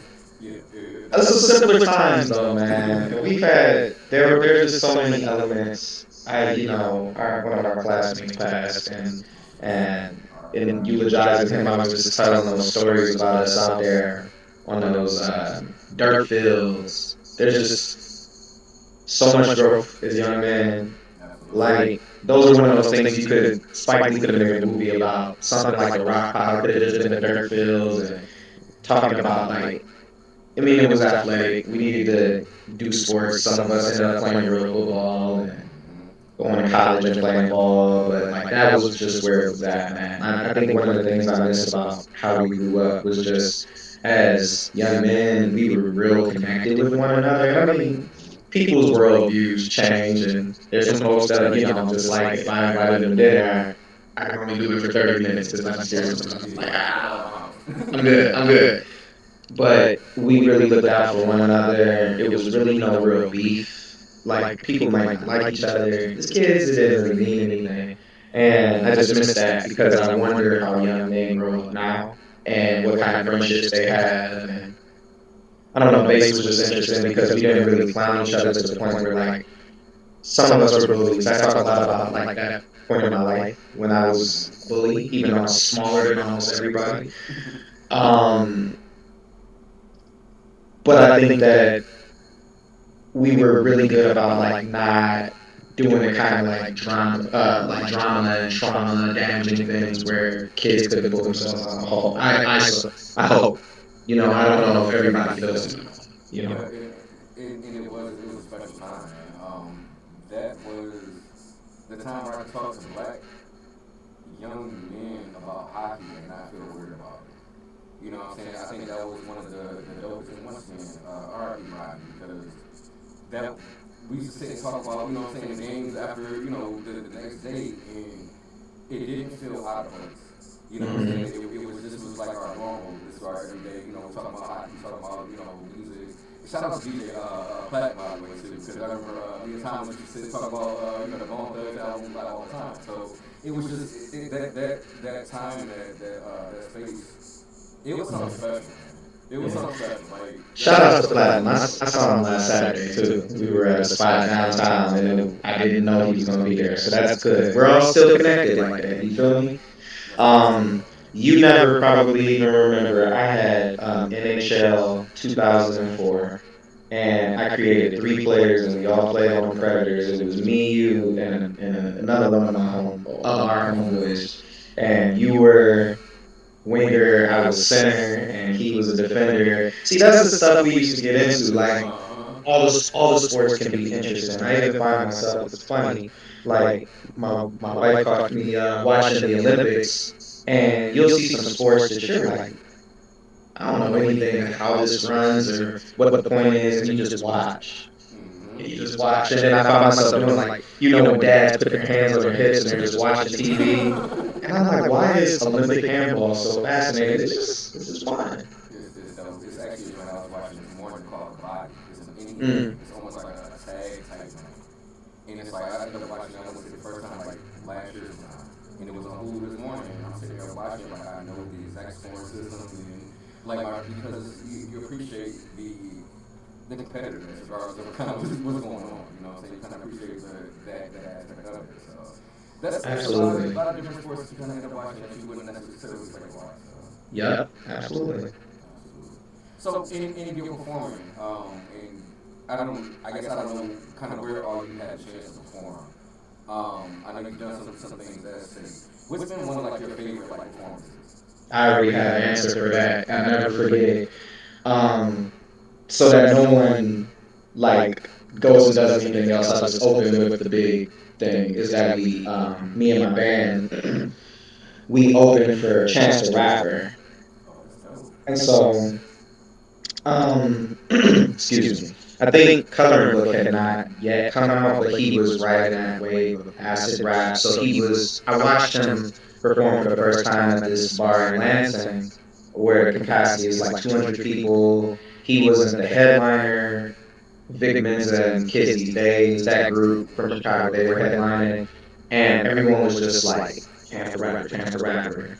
And I had not seen him or heard much of his music, so I was like, all right, we're gonna see if he's as good as advertised.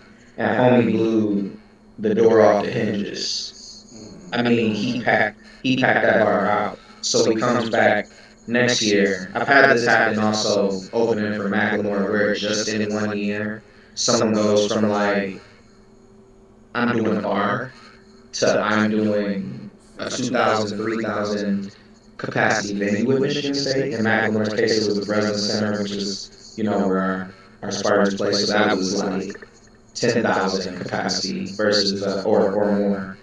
But Chance, he came to the MSU auditorium, and my brother, he was the president of ASMSU, which is our student body, and he was booking the show. And he was like, "Yo, I want you guys to perform. Um, I need you to go first, though." And I hit this point in my career where I really recalibrated how I felt about performing. You go first if you want. You know me and you. We used to watch wrestling back in the day. WCW would always have a cruiserweight title match go first, and everybody was hot, and then they sit through a bunch of bullshit to get the Hulk Hogan. So to me, I was like, you go out, you go first, you put on a show. My only thing I negotiated was like, if you go first, can we have 5 more minutes? And he said, yeah. So we get there and we do our rehearsal or whatever. As soon as the lights drop and they're starting to get ready for the show, I realized we don't really have a dedicated stage manager. And a lot of people may know what that is now, but back then it was like, what's a stage manager? That's the person that makes sure that everything is running the way it's supposed to. And so you have to have cues because bands will take as much time as you give them. They'll kind of be like kids who play video games late at night, hoping that their parents don't do that last get off the game. You know what I'm saying? So they'll take as much time as possible. And at a certain point, I just kind of looked around and I said, no one's really managing this. So I stepped up to the guys who were running the time. And I was like, you guys just want to go? You want to get started? We're ready. And they were like, yeah, let's do it. We stepped up on stage. And one thing I'll say about the modern rap crowd or concert crowd, when the music hits, they know the headliner's not coming out first. Unless it's like Beyonce and you waited an hour and a half and you know you're just going to get her set and that's it. Like, you know someone's coming out first. So the song that I picked, and I hope this is one of my five because it's actually my favorite song of mine, Zero Gravity. The first chords of the song start playing, and I just heard, as the lights went down for us to go on stage, I heard everybody in the crowd erupt. They knew Chance wasn't coming out. They were ready for good music. And every time I talk about that performance, it gives me goosebumps.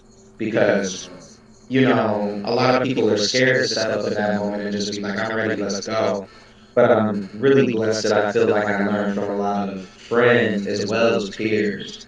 Like, you come to do a job, it's a service. And as long as you take that seriously, people, even if your music is not necessarily their cup of tea, they'll understand your intention and they'll meet you there. And we had to prove to a bunch of college age kids that we had the juice. And, there's still people that, I can't say those are the moments that really broke open music for me, but I still see people who were like, oh, I was at that show, you guys were so good. Y'all came on first, you had a full band, y'all jumped around, it was really nice.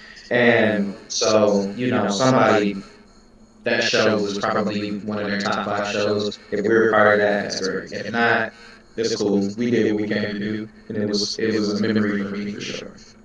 That's incredibly dope, man. So actually, what I'm gonna do, since you mentioned Zero Gravity, we're gonna go ahead and play the track rock for people. So this is Joshua Smith, Zero Gravity, featuring For the Love.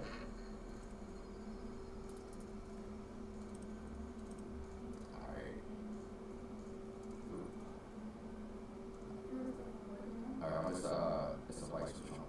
you still hear me?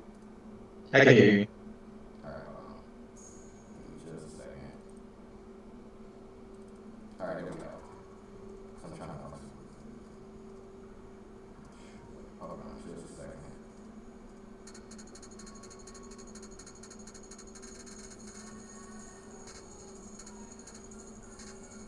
So I'm trying to make sure they hear me talking.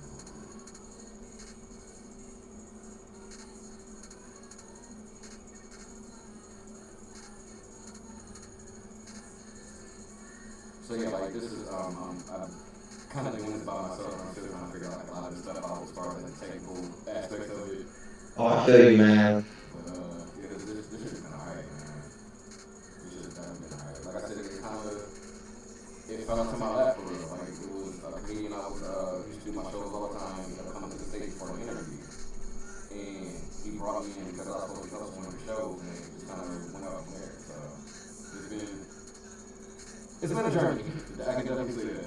And the journey is not complete, my brother. You know that. No, absolutely. I'm still working. I still got a long way to go. Definitely a long way to go. You definitely got the feel and the voice for it, though. I appreciate that.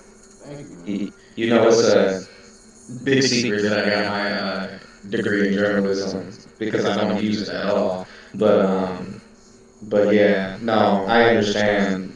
The first night you did the campus radio show at MSU, we did a hip hop show there, and we definitely let an F word live on radio. We're still swapping out CDs. Spotify's not a thing yet. It's crazy, you know. So I know you'll get it. And that's the beauty of like I said, kind of what I'm doing now is there's no limit to it for real. Like of course, like not saying nothing super crazy, but like I don't have to worry about censors and all that. And to play the music that I want to play.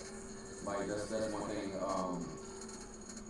It's my design this show and really everything I'm doing is for people to kind of get to know me better, get an understanding of who I am through the people that I talk to, through the stuff that I talk about, through the music that I play. For sure. And like I said, I see so much greatness coming from this. And once again, thank you for being a part of that journey, because it's here, man. It's anytime. I feel like my interview with my brother is coming soon. I will say that. I'm going to put that out there. It's coming soon. The steps for me to get there are closer than I realized, and that's definitely one of them. So it's just. You've already connected them where you just like saying speaking into existence. I'm speaking. It's people that I know that know them, and like that's what I'm saying. Like I know that's absolutely on the way. It's just like I said, being able to interview people I'm a fan of. Oh yeah. And once again, like I'm a fan. Like I listen to June at least like 3 or 4 times, like the last couple of days. You know what I'm saying? So it's just kind of.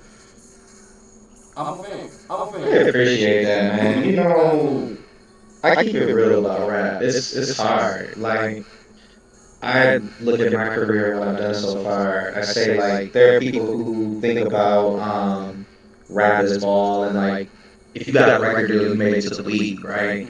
And I'm kind of like if rap is a sport, I played overseas. You know what I'm saying? Like I could make a good coach at high school because I could really play like D2 ball or D1, whatever. You know what I'm saying? But it's a hustle. Definitely. So you are we actually about to come back in just a minute. You teaching now, right? More like a advisor. I know you dropped the keyword professor. I ain't got my PhD yet, but I do. They do the college I work for at MSU does occasionally let me like lead sessions with the students. So okay. So we're coming back in about. Actually, I'm about to come back in just a second. And I do kind of want to get into a little bit of that kind of how you after I'm wandering. So give me that about 15 seconds. And then come back. sounds good.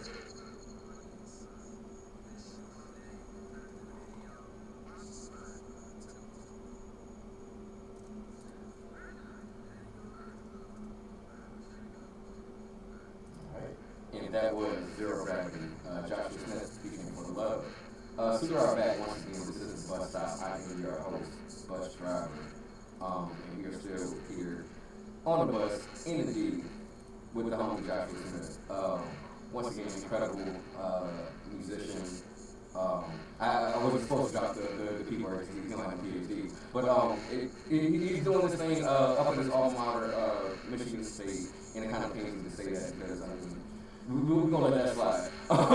But so with you in that school, first of all, how did you decide on state? And then from there, I just graduated, kind of what made you want to go back to your alma mater? MSU was a pretty easy decision when Florida State, my dream school, wasn't going to give me financial aid to go out of town. You know, that makes it really easy to go year number 2 if it's in state. So my mom went to MSU, and it was not much to sell me on that. We went to this random Purdue game, 2002. It was cold, as cold can get. And we had like a full comforter on in the stadium, and I was like, "This is crazy." But we went for a ride after that, and I said, "This will work. I could see myself going to college here." But you know how we were programmed, and I don't mean programmed in the racist sense, like the way it should be. Like none of us at base were like, "I can't go to college." Some of us might not wanted to, and maybe did other things that were fruitful, but it was a dream to go to college. That was something that was instilled in me since I was young. So when I had an opportunity, I just needed to find a place to go back home. And high school is interesting because I love bass. Couldn't stand Renaissance, which was my old high school, for a lot of reasons. But I don't want to batten off anyone per se. It was just not my favorite experience. And then MSU was kind of the redemption, education-wise. That's where I felt like I found my personality and who I was going to be. There's no more popularity contest. There's not this weird hierarchy of there must be like a person at the top. Everybody can just do their own thing. And that helped me really focus on music because I didn't make music in high school. I didn't start really in music until maybe about freshman going into sophomore year in college, and I was definitely producing more than I was rapping in that. And it was just something about rap that always intrigued me. It's weird because it really sounds like Kanye now, and like no one wants to be like Kanye in 2023. But it's really true where like I was producing, I was working with some pretty notable people, affiliates of Dipset. So as a unit, we were working with folks like Jim Jones, J.R. Wright, whatever. And then finally, I picked up the pen in a way that was lasting, and I liked what I was writing. And production was just like every day you're making like 25 beats. No one's buying them, but when they do buy them, pays the rent, helps with your tuition, whatnot. And then I guess to fast forward, what really made me come back as a staff member, I'm an academic advisor there for one of the main colleges, our Public Policy and International Affairs College. Was just thinking about what I didn't get from an advisor when I was at Michigan State. Like, I don't feel like Michigan State was like a racist environment, but it was definitely a culture shock where, like, coming from Detroit, I'm used to it being 90% black. I'm used to a certain level of like cultural, I don't know. It was just different. I'll just instead of searching for the word, I'll leave it there. And I really feel like students kind of had to fend for themselves when they got to college. And for me, I was a first generation student, so it wasn't impossible. But it was really difficult to kind of figure out A, what I wanted to do, and B, how to stay afloat, kind of putting together the things that interest me. That's the key to college. It's like study what you are passionate about, and you'll make money. So many kids are like, I just want to be an engineer, I just want to be a lawyer, I just want to go into politics. And it's like, there's a whole world out there, and a good advisor knows how to tap into that and help you figure that out.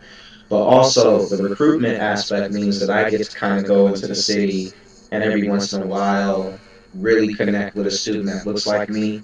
a young man, woman, non-binary person of color that like wants to go to college, and I can kind of be like, you can do that. I hope everyone in your life in your corner is telling you can do that. But if they aren't, please listen to this man that you've never met before because he believes in you. And a lot of times they just want the affirmation because they truly believe that themselves. And there'll be plenty of students that aren't going to go to college. They'll go to community college. They'll pick up a trade, and still be successful in life. So I don't like dictating that college is the only answer, but it does tend to be the answer that prepares you the most financially. That's just how America is set up. So I try and work with students to help with financial aid. I'll do that kind of like consultation in accordance with the university. I let the financial aid professionals do the actual number crunching. But I do give advice that, students try to find a debt-free education. If they could do that at MSU, then I'm going to be there with them their next 4 years. I can always be that person as they branch off. They'll meet new people, they'll join organizations, they'll take different classes, and they know that there's always my office that they can come over the course of their time, and even after they graduate and check in and just say whatever it is they need to say. It never needs to be thank you. They can just kind of just tell me how they're doing. You know how the vibes are with younger people. Like, they show their things by showing up. If you see them at your office every week, every day, then they are thankful, even if they never say it. Even if they give you a little bit of attitude, but they come day after day. Yeah. And I mean, that's something I think we develop. I keep bringing it back to just how we were at Bates. Like, it's interesting the teachers that I knew cared, and hearing from the specific teachers who thought I was not going to be successful, because I was a knucklehead. I talked a lot. I just had to find a profession where talking a lot is a plus, And I found two. I found music, and then I found, the work I do as an advisor. It's all about advising in some way, shape, or form. But similarly with music, I have to do 10 times as much listening to be a better observer, a better translator in my music. Like, if I'm not doing any living, if I'm not seeing how other people are doing and writing that in my music, it's not good to me. I mean, I could have been making mindless music when we were in college. I could have been snapping and trapping.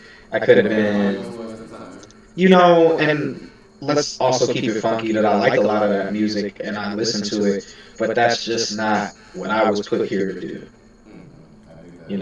Maybe my wife would be a little bit more happy had I come into our marriage with some of that snapping and trapping money and been in some of those ads, got a platinum plaque or two. And there are times at 38 I kind of look back and I'm like, man, if I had made some different choices with my music, how I choose to promote it, or lack of promotion, it could have been a different experience. But ultimately, I really loved what I did. And I think that being finally in this space where hip-hop is celebrated the way it is, while also, like, I'll just put it to you like this. Anybody who Googles my name the way it's spelled, they're going to find that I work at MSU and that I do music. You will not get past the Google page without seeing that. It's on my LinkedIn. But there used to be a time where I felt like music was like superhero business, and I had to have an alter ego that showed up to work every day. And now it's really comforting to know I'm at a point in my life where Superman and Clark Kent are one and the same. Joshua Smith, Jay Young back in the day, the musician, the performer, the academician, and the athlete are all rolled in, and everybody just kind of knows the package. That's what's up. That is definitely what's up. And I know you mentioned, shoot, I don't even know how to go there. Production. So, who are your top 5 producers all time? Okay. We talking rap producers, or do I need to throw like Quincy Jones and? When I say music, art, it all encompasses. So when I say producers, give me your top 5 producers. Man. Any era. I mean, the first 2 spots are Quincy Jones and Jimmy Jam and Terry Lewis, hands down. I guess if you want to be technical and put Stevie in there, sure. In terms of hip hop, my guy for a long time was Timbaland. Okay, I don't know the time has been as kind to him as some of the other heavyweights. I can't think of the last thing I think it was randomly on Rick Ross's last album. I heard a beat and I was like, who produced this? And it said Timbaland. I was like, man, that didn't even sound like a Timbaland beat. That used to be like an event. Like, if I got an album and I knew Tim had a beat on it, that I might not listen to the album in order. I'm going to the song that Timbaland produced first. But in general, when I think it through, and it always throws Detroiters off because like Dilla's never like number one with a gun for me. But I'm always honest that I think just due to Slum Village and a lot of the Detroit folks, you know, Guilty Simpson, whatnot, freaking heavyweights. But on a mainstream level, like I just wouldn't have known them in high school as much, in middle school even less. But when Dilla died, one of those music websites, something like Hip Hop DX in its early stages, like posted his discography and they were just playing songs. You could listen to songs all day. And I was like, man, Dilla really produced like 80% of my favorite songs. Like, you just brought up Find a Way. I didn't know that was Dilla. I didn't know it when I fell in love with the song, but so he was a little bit more retroactive with me, and I like to be real about that because you know when people die, everyone's like, oh yeah, you know I loved him since I was 8 months old, and it was like a lie. But I'm a big fan of Dilla. Dre is kind of there in a legacy sense, but Primo would probably, just because from late 80s to 2023, we talking about almost a 40-year career producing, and he keeps evolving. You know, I know there was a time when we got into the 2000s, and because we had this war about what's real hip-hop, people wanted to kind of reduce what Primo was doing, and it's just like, nah, man, it's not just scratching and loops. It's the way he chops up his samples. It's the way that the drums are engineered. Some of my favorite tracks by him are the ones where he lets the artists do their thing for the chorus and there's no scratching. You could just tell, like, in terms of a producer, somebody walks in the studio and he's trying to get the best out of them. And it's really funny because I'm honestly, in my own music, never really had that kind of relationship with a producer where I really walked into a room and been like, and had them kind of be like, I just want to build your sound from scratch. And the next projects that I'm working on will be the first time I actually have done that. But also knowing how I was with a producer, and also just being in Black Pack where it was a group of us producers. I guess actually I take that back. There have been times within Black Pack like we would sit together and we would work on things together.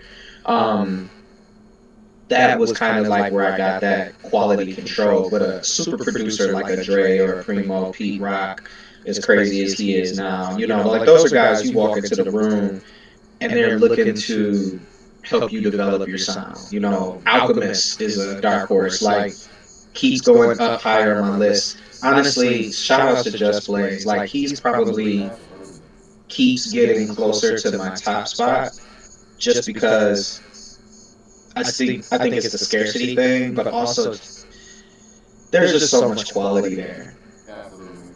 How he's a composer. I think I like him. You don't have to like split hairs and say there's a difference between like a composer and a hip hop producer, but I think the fact that he has made that one and the same is amazing. And I kind of feel like with certain producers, like you can tell there's more of a technical aspect in their approach. You know what I'm saying? It's like that I absolutely appreciate every time I hear it. And I kind of feel like really an example for that is Tyler Creator. Like, I'm a huge Tyler Creator fan. And there are certain chords that he's used in songs. There are certain, like, I feel like approaches that he's taken to his music where it's like, yo, it's not just him just sitting there making a beat. Like, there's actually some forethought, some kind of, there's a plan to it. There's some care to it, you know what I'm saying? And that's something I appreciate with producers, especially a producer who can take a beat and chop that joint up right. There's so much care and love being put into it, and it reflects the beat. People don't know. You know, one of the coolest things in all of the 50 at hip hop, hip hop at 50, excuse me, like all the stuff they've been doing this year. One of the most interesting ones for me, because I'm a nerd when it comes to samples. They did Tracklib on YouTube. They have this like, what was the most important sample in hip hop every year from like 78 to 73 to 2023. And some years, like whatever, there's nothing notable, they skip over it. But when they got to Mask Off, and people didn't know what Metro Boomin flipped for that, and he took Prison Song from the Selma soundtrack by Carlton Williams, and it's like, dude, how did you even hear that? I mean, I heard the melody. You could hear the melody and know why he would be interested in that. But the fact that he took it where he did, it's a completely different vibe.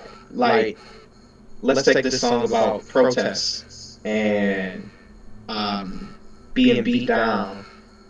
I was just making a song for Future to go the fuck off. And I was like, man, that's crazy to me, because a lot of these top producers are classically trained. They grew up in households where parents were listening to some of the best music that was ever created. And even, it's kind of like how you use your juicer, right? Like, you take the whole fruit, you get what you want from it. So even if you're distilling that to the point that all you're doing is making Mask Off, I mean, and that's not to even devalue it. That's one of the best hip hop tracks from that time. Like, it's not deep, but it's really good. And those are the things about production. It's just like, that's what makes hip hop unique. Even when you hear like Questlove wax poetic about like sampling and like why it is what it is for us, it's literally an element of hip hop. So I mean, sampling it's not in itself an element, but thinking of how DJs used to play those records to keep the party going, they flipping parts of disco or whatever just to make a breakbeat. It's like, come on now, this is a real art form. They should teach full curriculum classes on that at universities, in the College of Music, in every university. Like, someone should be able to come out with, if they didn't just receive that training as a child, they should be able to take a class and master that. And that's the thing, that's one thing I do try to do every show is, and whether it's something that's recently new to me, I like to play the entire original song, and then you get the song that you sample.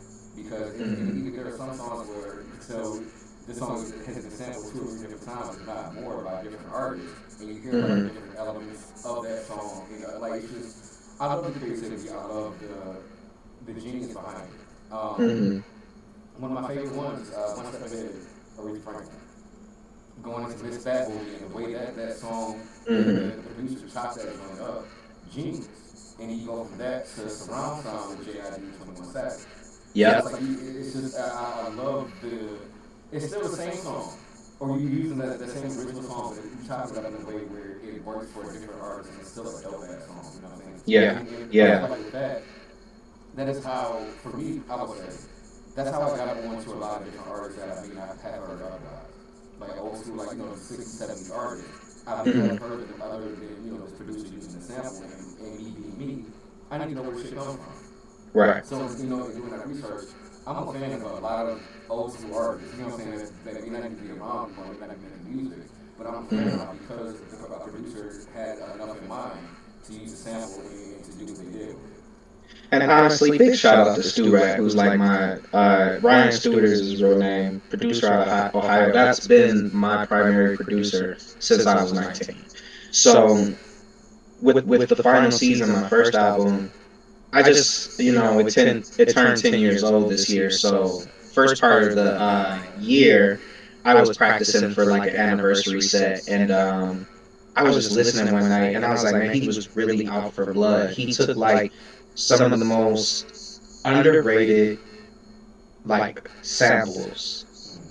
I will tell you during like a commercial break what he sampled for Ghost of Mega Evers. Like, it's just crazy, like it's crazy what he did, because every beat was like, you must have been doing this for beat battles, you must have been trying to, show that you like the chops, the things he used, and some of those songs like Censored was the first song I ever did a video for, and the Johnson Hawken Johnson, Hawkins, Tatum, and Durr the record that we sampled for Censored, the label reached out.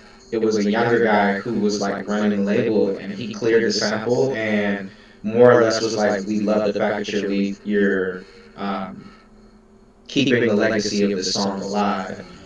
And the funny thing is, the first time I ever heard the record, the DJ, same DJ that spun at my wedding, he played it in the club because he's got the sauce like that. He would play all the stuff everyone wanted to hear, and then at the end of the night he just do his thing because he done his job, and so he played that. And so when Stu Rat sent the beat, I remembered the sample, and I loved the flip. It was really steady. I was like, oh, I can rap on this. It wasn't even about like the Black Power angle that we took with it, or the idea of like every time you know try and educate the powers that be shut you down. I just wanted to rap, and I was like, we'll figure out the concept. Exactly. And so I was like 24 bars. I start writing, then it becomes a conscious song, right? And then I get other voices who come in and can rap about what we're rapping about. But that to me was like, when I listened to that album, when producers want to really think about a masterclass of how to sample, and every sample is different. Like he did a lot of different styles and variations and loops. So that album is very diverse without being really busy, you know. And I just thank him for that vision, but also the fact that he kind of had a library of that kind of stuff. Because with that album, I A&R'd my first album. You know, I was like, this is what I want to rap over, and this is the story that I want to tell. We'll throw some skits in there to make it cohesive, but these are the sounds I like. And even in comparison to Fourth Wall, where there are a couple songs that didn't make it into the final cut, what you see on Final Season is what you get. It was like, these are the 15 songs I want, so this is the 15 songs we're going to put out, you know?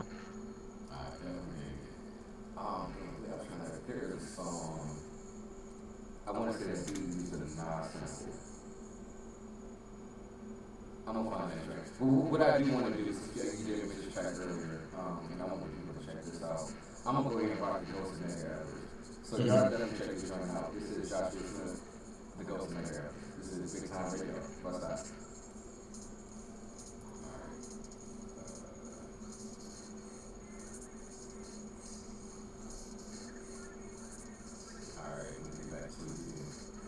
Can you hear me? Yeah, I hear you. Alright, cool. I'm trying to make sure I'm getting the right buttons. So Nah, you're good. So the sample for this, If You Were Here Tonight, by Alexander O'Neal. He took the beginning piano riff, he loaded it into a MIDI controller, and created the melody from those first keys. Okay. It's really he pitched it way up, and there's a second sample in there too. I don't know if it was him playing like the string kind of like melody. That's not in If You Were Here Tonight, but those keys that's what I'm saying, man. Production is, if you want to be good at it, it's a lot of hard work like that, and you gotta hope that you give it to somebody that hears that and is impressed by that, because a lot of rappers don't give a shit. That's real shit. That's absolutely real shit. That's all the song I was thinking. Makes Me Want to Murder.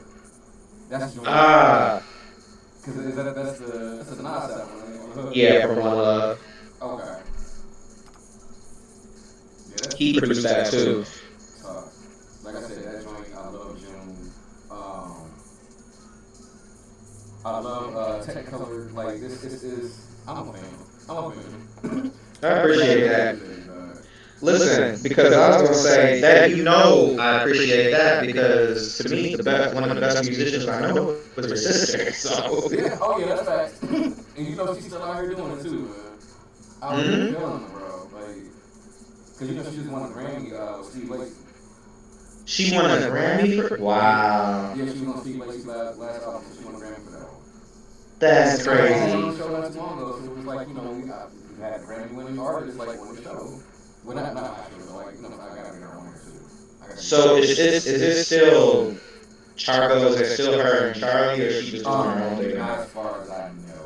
Mm. Like she's doing her own thing right now. Good, good. Don't gotta share no Grammys with nobody. Yeah, exactly. Like, she's definitely doing her thing. You ain't gonna And, share the Grammys. You get better royalties, all that. she should have something coming out this upcoming year, like probably around springtime. What joint did she do on Lacey's? I can't look at it. Honestly, can tell you. Right offhand, but I gotta look at exactly what track she was on. But I know it was a Steve Lacy joint. She did a couple joints on Kid Cudi's last album, the Intergalactic joint. She was not on Doja Cat's last album, but the album before that, I believe. The Planet Her joint. Yeah, and then of course she did joints with Cole. There's been a bunch of different people, Jasmine Sullivan. Yeah. Fonte. It's a list. Well, you know my top two that she blessed. Bitch, don't kill my vibe. Yep. Number one, always. Yep. But Sister Them. That song made me cry the first time because it kind of reminds me of my relationship with my older sisters, similarly in that space, but just that ending with the strings playing out. She did her thing on that. Yep. And it's just that to have that 3-track run on that album. First of all, like that album was great, but like knowing that all three, that's her right there. Man. Like, Yeah. It's a proud brother moment, and I feel like I can bias. Like that's one of the best 3-track runs. Honestly, in my opinion, of music, but that's me being biased. But it was great, man. It's good stuff. Absolutely good stuff. But that's the kind of thing, like, between you and I, like, I remember the one time I came back to base when we went to high school, and I told Mr. Berry I didn't play the violin anymore. And at that time, I was singing in chorus, and he was like, well, at least you stuck with music. That man needs to know how much of the DNA he is, but also thinking of her. What we about to do, we about to come back, and if you don't mind saying this on air, we gotta do that. Yeah, Alright. I got you. I'm gonna come back right now. That was Ghost Maker Everest, Joshua Smith. And we were just talking off air about the influence of definitely some of our teachers. But I'm sorry, go ahead. I want to get back to what you were saying. For sure.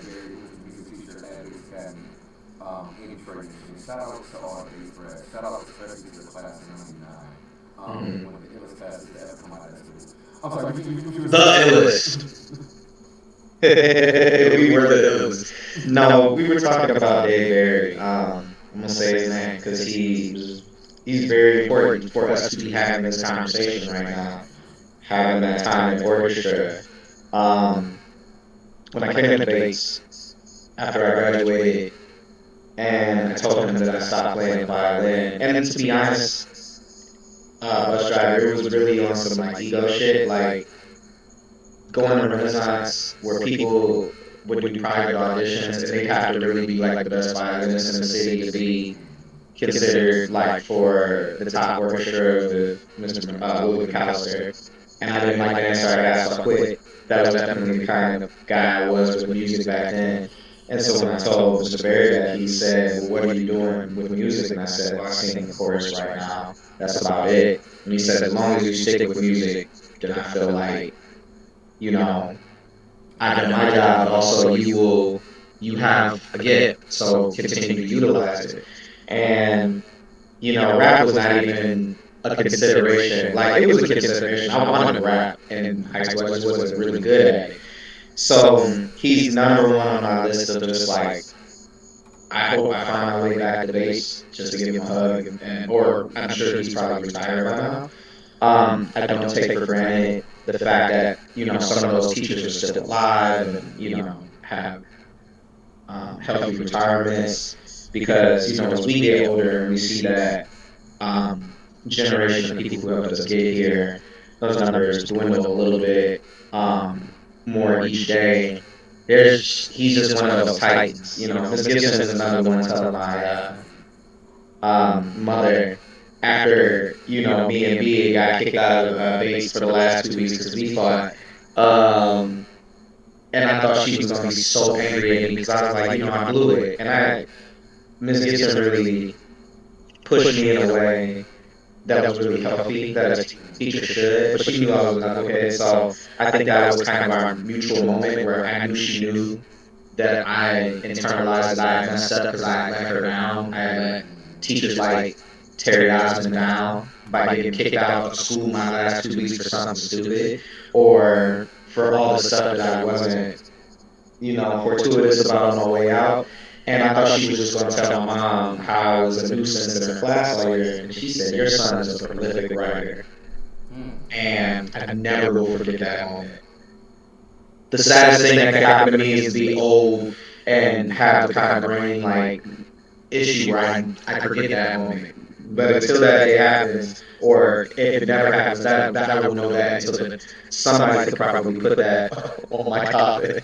A prolific writer, rest here. She just, man. And this woman was teaching us all these different VSB words, English words, man, triumvirate, vicissitudes. It's just like, in the fact that we still remember those things in those moments, that lets you know the impact of what they were doing at school. Yeah. And the most meaningful word she taught me was prolific, because it's a basic word, but it has a lot of weight to it. To be prolific at what you do has massive implications. So I needed that. I was just having a rough crisis identity. I think that was the first time, that transition from there to high school was the first time I really knew what like depression could look like. And teachers like her, people like her, saying affirmations like that meant the world to me, and it still does. So I'm very thankful for the way we were raised, musically, educationally, because it all comes together. Absolutely. And I can say, I was going to say, but we are an example of what can come out of Detroit. I kind of feel like a lot of people, when they think Detroit, is always a super negative connotation. And that's not all. I mean, of course, you do have crime, but crime is going to be in the city anywhere you go. Mm-hmm. There's something special about that city.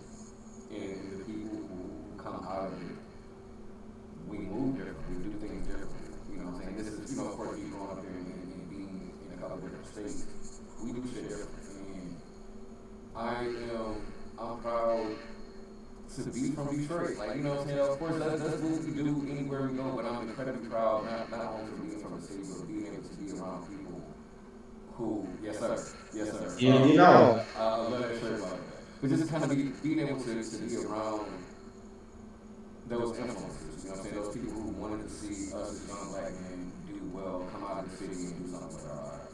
Yeah. And not everybody got that opportunity. So shout out once again to the base, to all the dope ass teachers that were there. That man was stealing all the money. And I got an academy named after her, but man, that wasn't where I met some of the best people, some of the most prolific people. Like, man, we have folks who still play violin and still, let's be honest, your sister, we were talking about that offline. I am a fan. And I know I used to mess with her so much in middle school. And it's like, you never know. You could be messing with a Grammy Award winner, Some people, you know what I'm saying? Like, those are things that, even in the scale of what Detroit can do, there's still people who get their flowers a little bit more. Like, if you're Big Sean, you're definitely going to get your flowers. If you're Danny Brown, you will get your flowers. If you are Sada Baby, Payroll, you'll get your flowers. But what about the instrumentalists, the musicians, people who go and travel the world and get to work with all of our favorite artists, because they are so singularly talented at what they do, and you can take that anywhere. She could do classical, but she's got a love for hip hop, and you could tell that. You could tell about what she does on a hip hop track. That is the cherry on top. And once again, I do love the shirt. And I don't know if y'all can see my shirt, but this is the Moon Year official joint, you know what I'm saying? Shout out to Terrence, you know what I'm saying? Another bass threat out here doing their thing, man. Like, I wore my Lumiere for Christmas yesterday. The green joint and had on my, the blue games to be Christmassy. So. there you go, man. Definitely shout out Whiskey and shout out to everybody out here from the city, especially from that 99 class of Lazy Academy. 2000 was alright, 98 was cool, but it wasn't nothing like that 99. Nothing like 99, man. So what I want to do, because we are kind of getting close to wrapping up, couple more questions for you. Between rap and you being an advisor and pretty much the context that you've been able to have with students kind of just dealing in people's lives and kind of helping them be better education-wise or what have you, what do you want your legacy to be? That's a good question. I want to be known as someone who was willing to invest in young people, no matter what age they were. And now that there's like a biblical precedent for me to tie it together, because that felt like such a non-answer before. But when you really think about like, and I mean, this, for those who ascribe to Christianity, not everyone does, but for those who do, thinking about the apostles, these are young people. Being led by another young person in Jesus Christ, and they are being guided by elders. I mean, Jesus guided everybody in that particular faith, but like older people who invest in the young people who go out and do the work and risk their lives are rewarded after the fact. So now it feels stronger to me to say that that's the legacy I want, because that's the only way that the world is going to continue to exist, is to put the kind of time and resources into young people and stop being like, this generation doesn't, that, and this, that. Like, our generation didn't know much based on some things that we didn't receive. Boomers didn't know a lot after pretty much being born straight out of Jim Crow. Like, that is the cycle. But as everyone gets older, there's a certain like haughtiness, or there's a certain kind of like, we did it betterness that doesn't serve anyone. And I mean, there are some ways that are maybe true that, as each generation goes forth, we're a little less connected with each other. You can see where like literacy rates and things go down. But as opposed to being person who stands on the corner and points to the billboard and say, look at this, y'all don't know what y'all doing, you could get involved and pave the lane.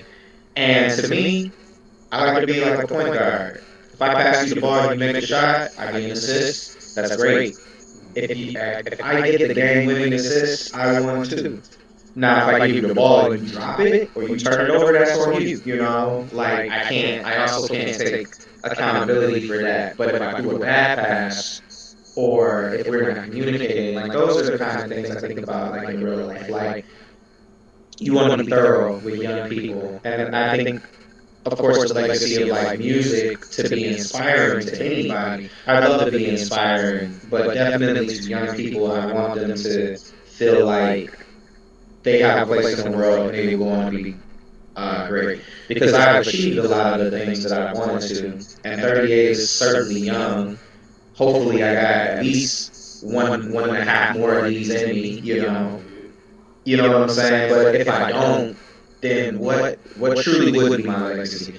I guess I'll leave it with a statement my friend said. He said, like, you die two deaths. One is the physical manifestation, like your body, you leave this mortal coil, you're not here anymore. Your second death is when people stop invoking your name. The last time your name is ever uttered, the last time something that you've ever produced has been consumed, that is when you suffer your final death. And who knows, like, my music will only take me so far, especially because I've never been the most popular person in the genre. My hope is that maybe 100 years from now, somebody will hear my album and find it somewhere and be like, man, that was really cool. They'll probably be doing xylophones and light shows or whatever, who knows what's going to be predominant. It's weird for me to even think how much more music can evolve and what it'll look like 100 years from now.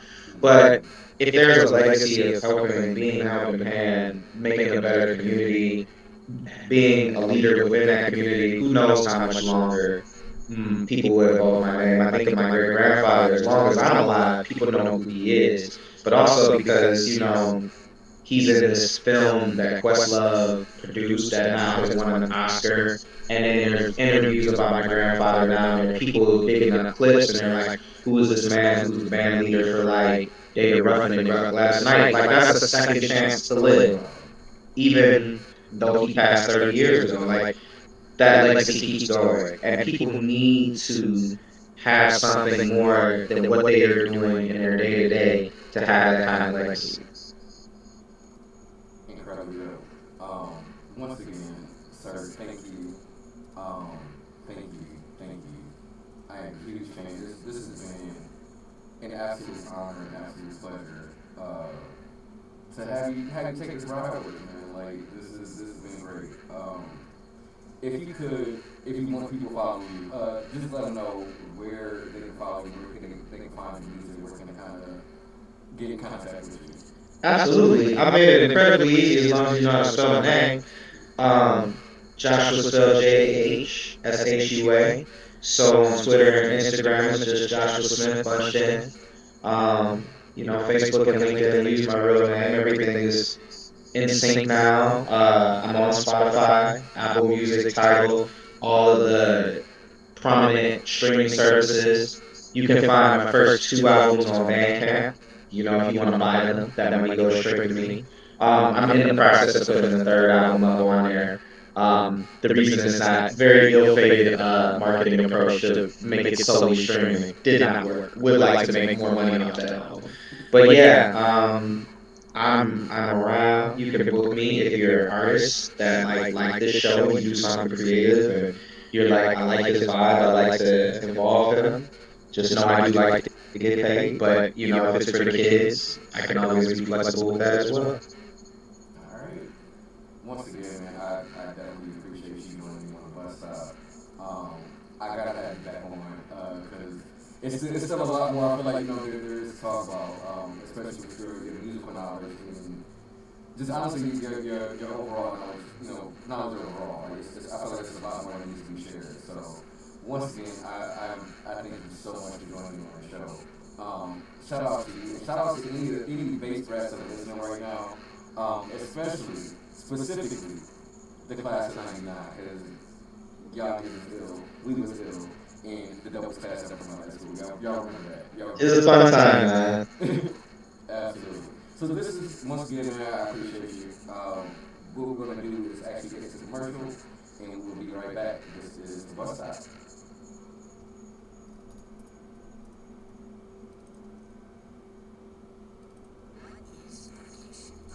All right, we are good. Thank you again, sir. Anytime. Thank you, man. This is one of my favorite interviews for sure. Just because we got the weed nostalgia and catch up and do business all in one swoop. Absolutely. So like I said, we definitely got to do this again. When you're ready, dog, let me know. Like, and if you have to make it down this way, I got a spot for you, like all that.